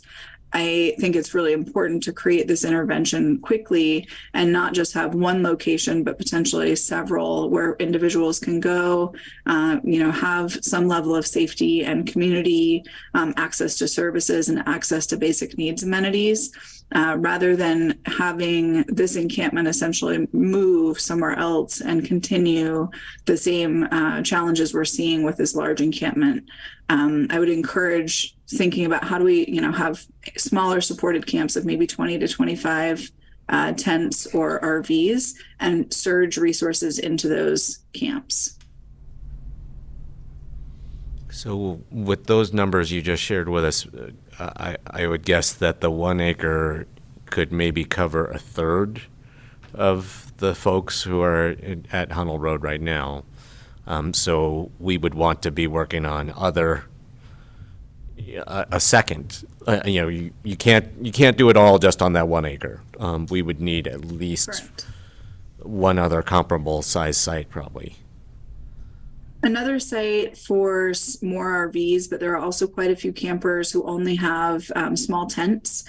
And so, the hope would be either to get them enrolled into congregate shelter if there's capacity, or help them move into housing. Again, the governor's funds that are coming available can help support individuals moving directly from unsheltered settings into housing. And there's a number of individuals who are either working or on fixed income, who I think would be very good, strong candidates for quickly getting housed, especially because they're so vulnerable. So we don't need supported campsites for every person out there. We need a menu of options. This is truly a missing gap in our system right now, as you mentioned. And I think I've had, good conversations with each one of you, talking about, how do we get out of this cycle and how can we try something that bridges that gap where individuals may be living currently far off the grid or in dangerous encampment settings. And how do we, encourage folks to come back into community and connect with the services that they need so that they are ready and able to move into housing when we have that stock available in our system. So these first couple options talk about land, county land, or land in the county, rural. So that's a big step. Are we going to point to some parcel outside of a city boundary and say, this is a place for people? And we're going to disregard our land use codes and rules and restrictions. Are we going to do it under an emergency order just because it's an emergency? That's for us to discuss. That's the moment. Thoughts? If we are looking outside of city limits, and we're looking at EFU zoned land, which is what I'm pretty sure that this city property out at Juniper Ridge that they've discussed is. If we're already looking outside of city limits and we're looking at EFU zoned land, I don't think that is the best location. And I feel like there are other places. One thing I would love for us to follow up on and explore a little bit is, Chuck Hemingway and Jim Porter have been talking to those, two churches just outside the urban growth boundary on the east side about this chunk of land in between the two churches that is EFU zoned. For safe parking for a long time. So in that case, we have landowners who are willing to provide a site, and service providers who have been thinking about that specific site for quite a while. So if we're prepared to do some kind of emergency declaration to allow outdoor shelter, out in the EFU, Unsheltered supported camps. yeah, then I don't see why we would go for the city's Juniper Ridge site before we checked out some of these locations that people have already been kind of offering up or exploring as sites for outdoor shelter, in the near vicinity of the city of Bend already. So think about the dynamics. We offer this place to people. Somebody may or may not take it. It's like, well, no, I'm fine. I'm just going to go down the street a couple blocks. So then do we have a partnership? And as I say, we don't have the party here to even ask this question of, ODOT and the city of Bend and, the cultural expectation of where people can set up. Are we doing anything about that, or are we just, clearing that one spot? As I say, I'm just throwing out ideas. We don't need to answer it ourselves because it's for another party who's not here at the meeting right now. I want to remind us that we are talking about a pilot, and definitely we do need a pilot project. So where we do it is the question. Maybe we could call a meeting together with the city. Well, we get back to basics here. The city of Bend came up with a great idea. Representative Kropp said, I like this idea. We're going to start the Joint Office of Homeless. Cheyenne's here. She's the leader of that. You're on that committee. So now we have a 3-person board kind of taking part of the information and being asked to make a decision. Is this flowing the way we wanted it to? I mean, because, media following right now is going to be, well, Deschutes County made a decision. They are going to run with this. Oh, no, we're just talking. So it's just such an interesting situation. We've got a professional staff person and a committee set up. And now we're talking, the city of Bend came to us directly and said, please answer this question. Will you take this? And we're trying to answer that question. Is that even the process that they intended on a year and a half ago? Yeah, the way I look at it is the joint office or the coordinated office will be looking at broad strategies and adopt a strategic plan and things like that. This came up now, so we're having to address it. Well, this came up because the city of Bend has asked us. Well, when we're, each specific project that comes up, there's going to be parties to the Coordinated Homeless Response Office who are more and less interested. When we're talking about a veterans project, veterans homelessness project in La Pine, I don't expect the city of Bend and the city of Redmond to be as interested in kind of fleshing that out with us as the city of La Pine is going to be interested. That's just kind of the way it is.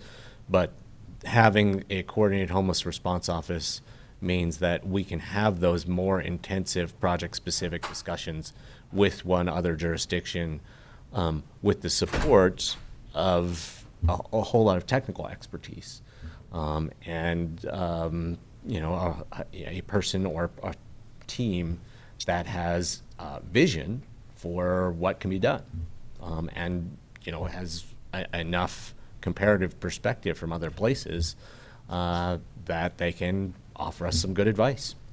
So, Well, you have to it's remember all- how we all came together for the Veterans Village, the city, Yeah, us, knocked it out. the Bend Heroes. It took longer than I would have thought, but it did come all together. Those cabins have worked out so well. And just the other day, we actually saw 400 square foot small homes built in Idaho for $40,000 with a bathroom, kitchen, like a studio. Anyway, great little project, $40,000, and I'm just hoping that maybe our property up off of 126 in Redmond, that we can do something like that for those people that if they come in and they follow all the rules and they're not quite ready to go out, but they can still move to like those tiny homes because they're better than tiny homes.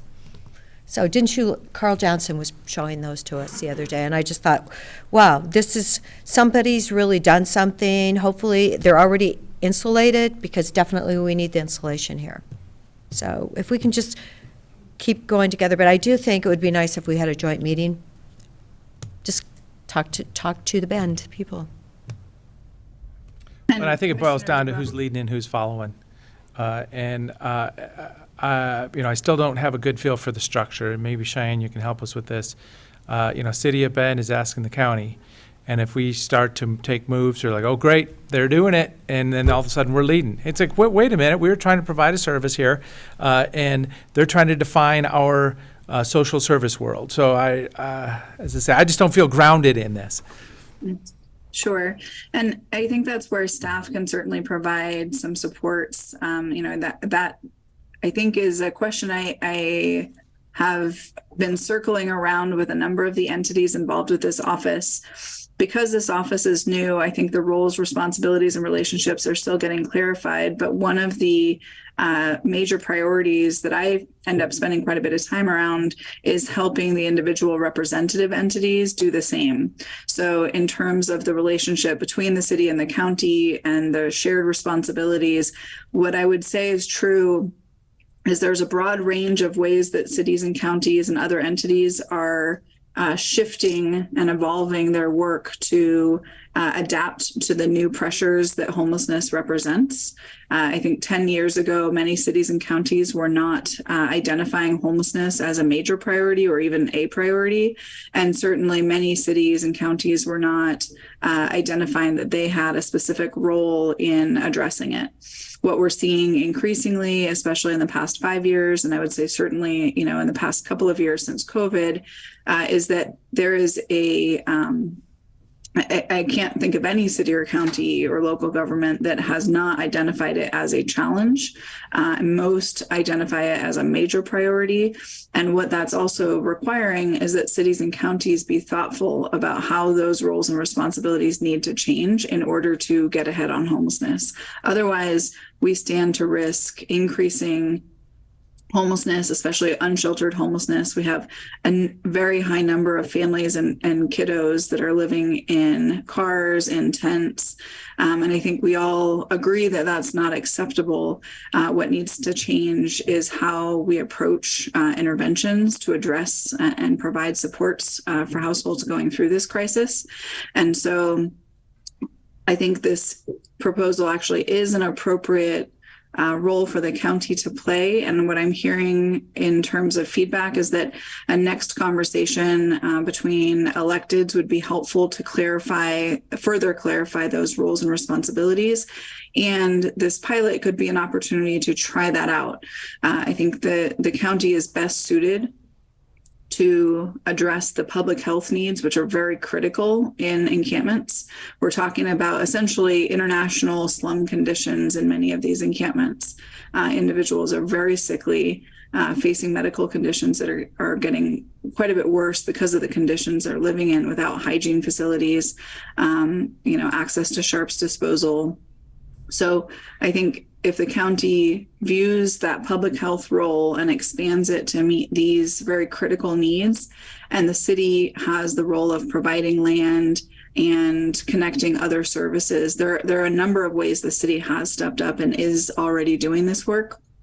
The reality, though, is if the city makes a decision in city boundaries and individuals move on to county land, that becomes a county challenge. If we're talking about an encampment in East Redmond or outside of Sisters, those are often in county land. And so this is a county-wide challenge that we're facing, not specific to any one entity. And it would make good sense for the county to view its role from a public health perspective as a broad one, so that we're not trying to isolate just one encampment or one area or or one relationship or contract. This truly fits within that existing county role, in my view. I guess on the question of leading and following, I guess I'd like to say that my goal, my ideal would be for us to lead together, not follow, not lead, but lead together. And I do think that we have a better chance of getting to that kind of a relationship with the City of Bend if we have more of a full meeting between the full board and the full council. Just brings to mind, Bethlehem and the property, not the operation, but the partnership before I got here was we're going to partner with the City of Bend, and we're going to purchase a facility. We're going to consolidate services. City of Bend is going to be our partner in this. And the county pulled out the checkbook and wrote the check. And the City of Bend didn't qualify for a community development block grant. Time went on, and we ended up holding on to a couple $1 million worth of debt. And as I say, this happened before I even got here. But I needed to be involved with, what kind of political pressure, how are we going to get this funded? And it ended up being just the finance guy saying, let's just schedule it in our general fund allocation for the next 2 years and write it off. Well, So, as I say, there's a history of I would this. encourage you when we meet with the City of Bend. I'm just council sharing, you're a to commissioner kind of- with me. To say, okay, in past experience, here's an instance where partnering, going into something, thinking we were partners, county got burned. And I want to make sure that that doesn't happen again. I mean. Yeah, I just had to Just explain that out a little bit more. Just put it out there. Yeah. Because there's other things like the History veteran. repeats itself if you don't bring it up. So thank you, Commissioner DeBonne, for bringing that up. I do think that's important, and I do think it's important. Cheyenne always says, I'm the person that says this, but how many of the people that are homeless are using drugs, substance use disorder with the mental illness? It's really, it's an enormous problem, and we have to attack it. Very tangibly, if we were to take land outside of a city, zoned anything, I would like to do that in partnership and leadership by the state, and I'm referring to the governor. Cheyenne's explaining how the governor's asking for a bunch of money from the legislature, but it's not going to be used for this and that. We need to take on this temporary, unsheltered supportive camp. But I don't support the idea of proceeding with that unless we have a partnership from the governor's office. And I mean, it could be a statement saying, I'll support your emergency declaration or whatever it is, because I don't know that she's out there directly on this, but she could come join us here too and say, the culture of the state of Oregon is this. We all need to work together on this, because the other dynamic is the public lands we have. We're in the city, we have this beautiful urban growth boundary. We're in the rural, we have farmland, and then we have all this public land around us. You can stay out there for 2 weeks.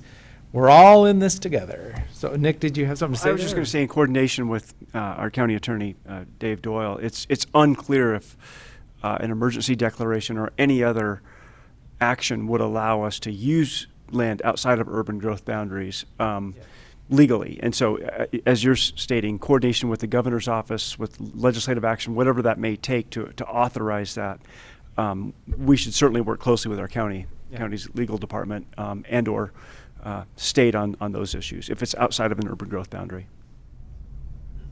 And I would assume that if we had to do an emergency declaration to enable those kinds of land uses, that it would be tiered off of the emergency declaration the governor's already made. So, I mean, we're kind of all working within a framework already together. It may not be you may not feel like you're getting as much, kind of personal partnership interaction as you like, but I mean, it's, if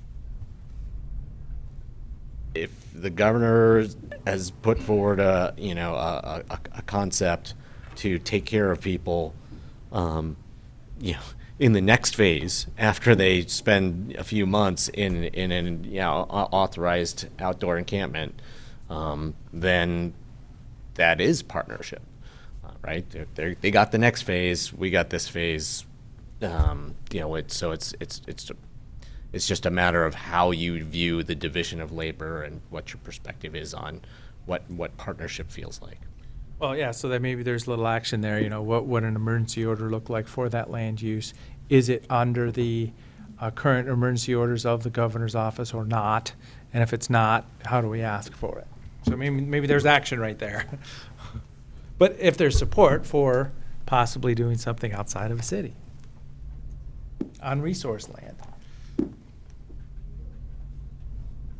So, yeah, great discussion today. I think we probably should just kind of wrap it up. I don't know that we're going to. I just wanted to ask Cheyenne a question. Please do. Cheyenne, looking at the forecast for the next couple of days, are we covered for the cold weather that we're expecting?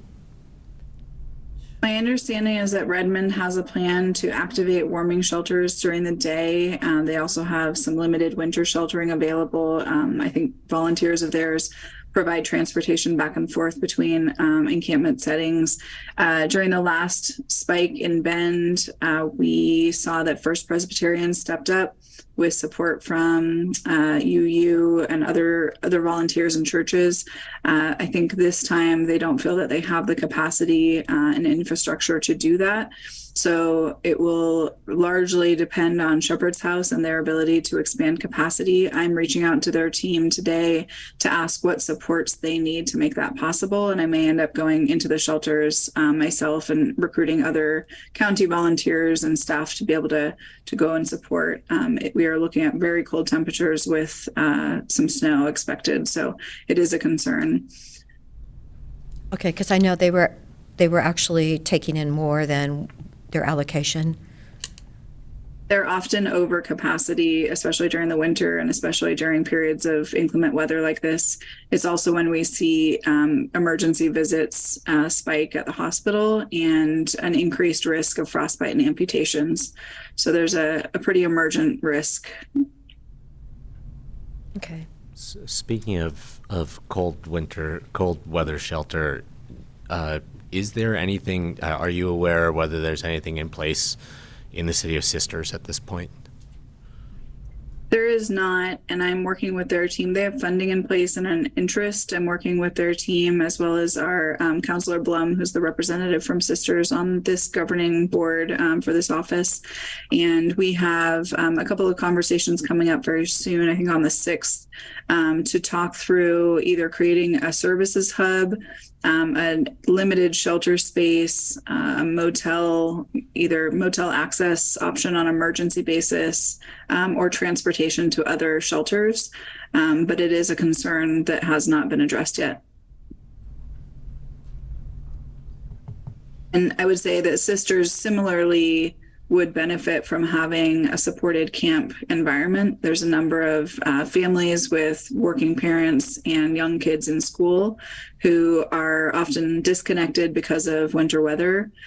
So they have trouble getting to work, trouble getting to school, and could really benefit from either an RV campground or other supported camp environment.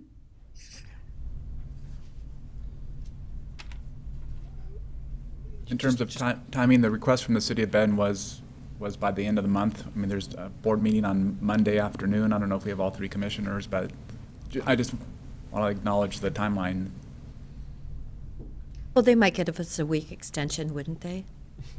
Don't you think? Oh, but it's just an ask from the city, so Right. and I am a partner in this too. I'm mean, just asking questions. I'm wondering if a broad brush response is might be sufficient at this point. I mean, I didn't hear any opposition to exploring the 1 acre site that they've put on the table, and I also, like that broad brush response could also include, an interest in exploring sites outside of city limits, noting that there's a whole bunch of legal questions and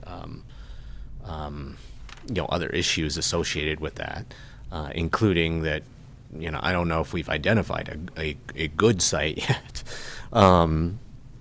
And I would like our response back to also touch on the ARPA fund allocation that we have committed to them, and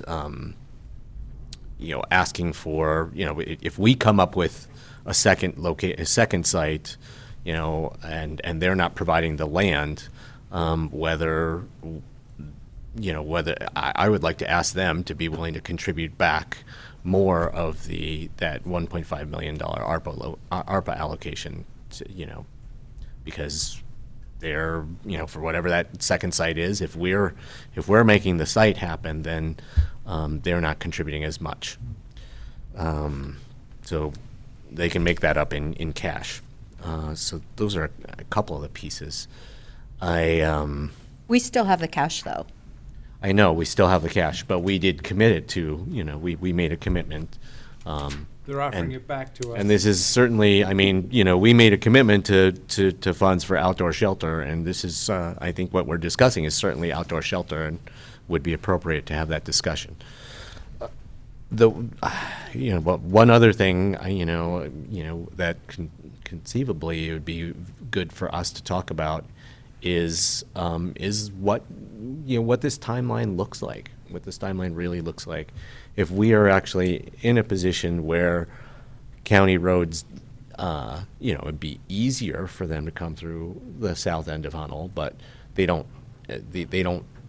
actually have to, you know, to do their work, then maybe this March 16th date is, or, you know, mid-March date is a little flexible.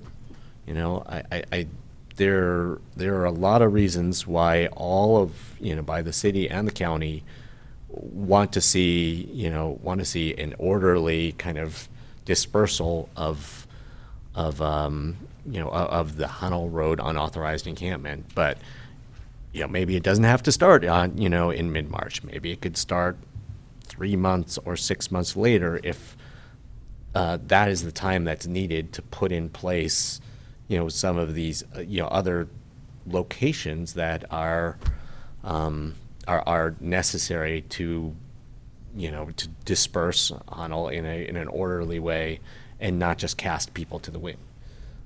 So, you know, those are some of the things I think that we should be addressing with the city. You know, sites, money, timeline, and, you know, that's, you know, all those things I just mentioned. You know, there's a lot of question marks in here. I don't think we're in a place to offer like a final, you know, proposal back, but we can move the ball down the court by, you know, identifying where our support is for certain things and identifying what we need to figure out to move up forward other pieces so that we can get to a plan.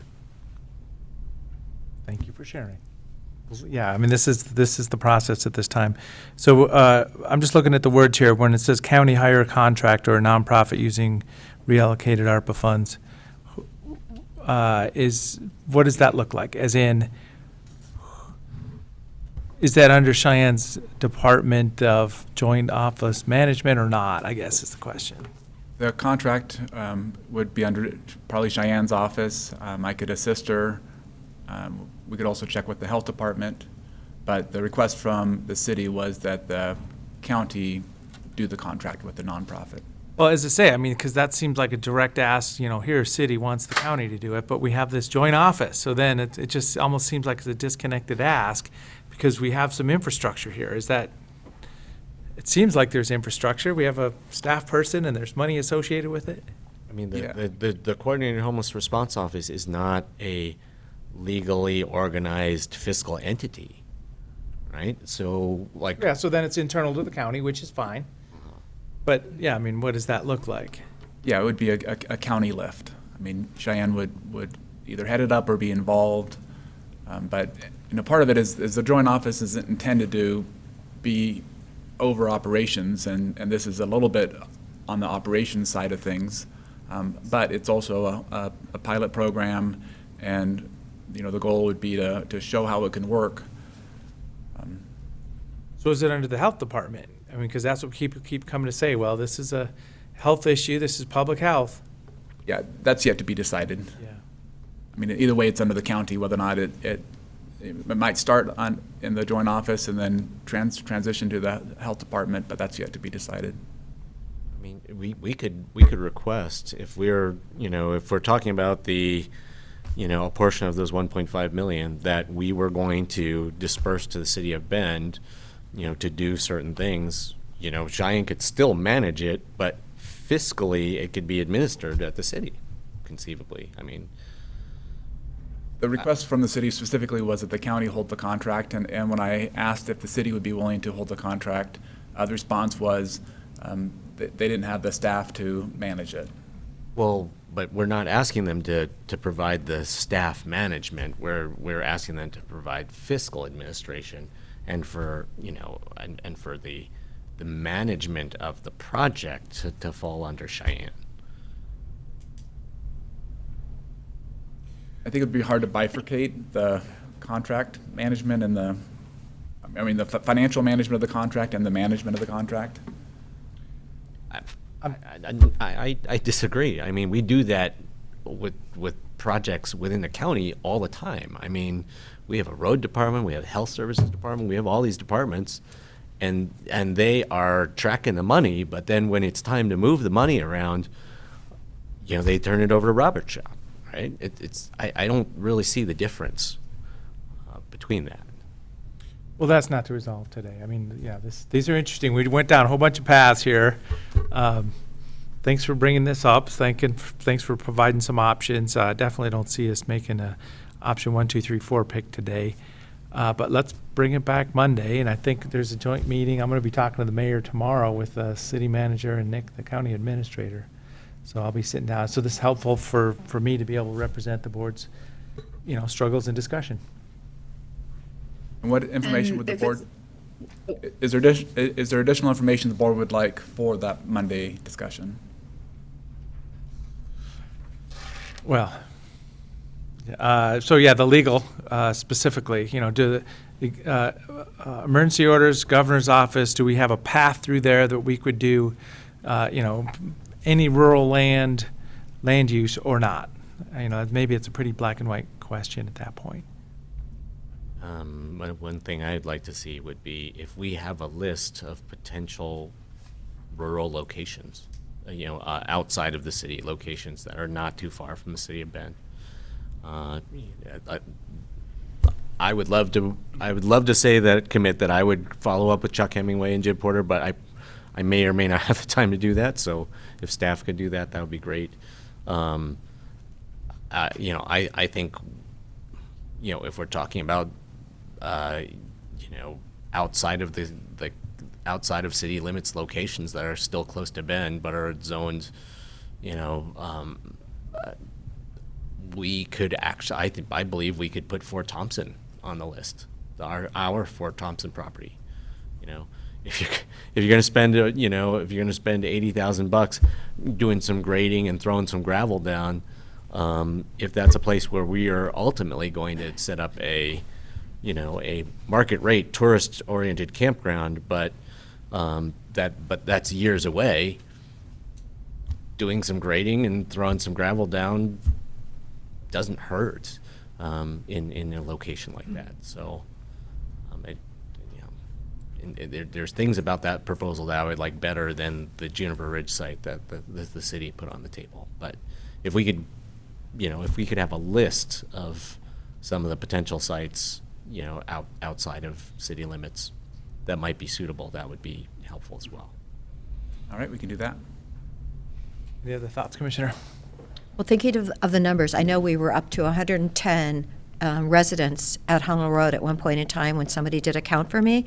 And so now you're saying that if we can only have 25 residents in each of the locations, that does seem a bit low, especially if we're surrounding these people with services, Cheyenne. So I would appreciate knowing which points in the country have been limited to only 25, like on an acre. It just seems kind of low, and then it makes us, then we have more of a hodgepodge of getting services to people. So if I can just see which ones you're referring to, that it's only 25, because that just seems small. Oh my gosh, what I'm is happy this? to to provide some parcel maps. And partially what that's accounting for is that we also need the ability for example, Mosaic Medical's medical van to come and. And we can't hear you. One moment. The toaster is burning up. We got a drill being drilled or something. Something is happening right outside our door. It sounds like my hot water heater on Monday. All right, let me know. It was blowing up. Oh no, the solenoid was blowing up. Okay, it's quiet now. Okay, so partially it's that for 1 acre, you need a place for RVs to be able to turn around functionally, so it can't all be used for RV parking. You also need places for services to park. So if Mosaic Medical needs to park their van or other services come on site, so it's not a completely full square block, essentially. I'm happy to share some parcel maps. I am curious if it's okay to ask a question of the commissioners. Would there be interest in entertaining, rather than spending so much time looking for an individual site or sites, would the commissioners be interested or open to a general contract that allows for services to be delivered to any supported campsite up to a certain amount? So essentially the pilot would provide the limited basic needs services rather than specifying each location. So then if City of Bend said, we have a site identified, this ODOT parcel has been cleared, we'd like the county's service contractor to come and provide these services here, it would be sort of agnostic to the location and could be used as a template for future sites, including in Sisters, East Redmond, throughout the county. It becomes a little bit more of a flexible contract and pilot rather than having commissioners get wrapped up into the individual locations. I'm wondering if you could provide some feedback to me on that so I know kind of where to be pushing. I'm thinking let's wrap up today and not go down another path at this point in time. But we can right. talk. I'll be available, later today, tomorrow, and Friday if we want to talk for sure. I think that's an Sounds interesting good. idea. And it invites, essentially it invites the private sector, the nonprofit end of the private sector to solve problems and come to us with opportunities. So I think we're set for today. Great discussion. That was a good full hour. So, anything else? Don't we have a letter from Jen? Oh, yeah, okay, yep, we do. So this is a legislative advocacy letter. I got a copy of it right here somewhere. Yep. So this is that exact concept I was talking about at the READY Government Affairs meeting, is support for extending sunsets for Oregon Enterprise Zone Tax Abatement Program. And this is a proposed letter from the board to the legislature. I'm supportive. Make a motion. Have any concerns? I move approval of the letter to the state legislator supporting extension of sunsets for Oregon Enterprise Zone tax abatement. I'll second it. Any other discussion? Seeing none, Commissioner Chang? Yes. Commissioner Dare? Yes. And Chair votes yes. We'll go sign That was it. easy. And then I'll just note that they are having a hearing tomorrow on 2199. So if we are able to get it signed today, then we can submit it for that hearing. Yeah, okay. We have a couple days to get that. Mine doesn't say draft on it. Sorry, my bad. No, I meant this. She's offering to sign it. Oh, Yeah, I was going to you can sign it. And pass right on. Yeah, there you Yeah, go. do you Make mind? that Easy. Okay, Be great. done right now. We See how do have one helpful? executive session. Would Okay. you like to come back at 1 o'clock? Yeah, let's do that. So we'll reconvene upstairs then, if that room's available, I guess, for What- 1 o'clock We do? executive session. One executive session item. Of Are one. we getting, yeah. Okay. So at this time, yeah, we'll recess to an executive session at 1 o'clock.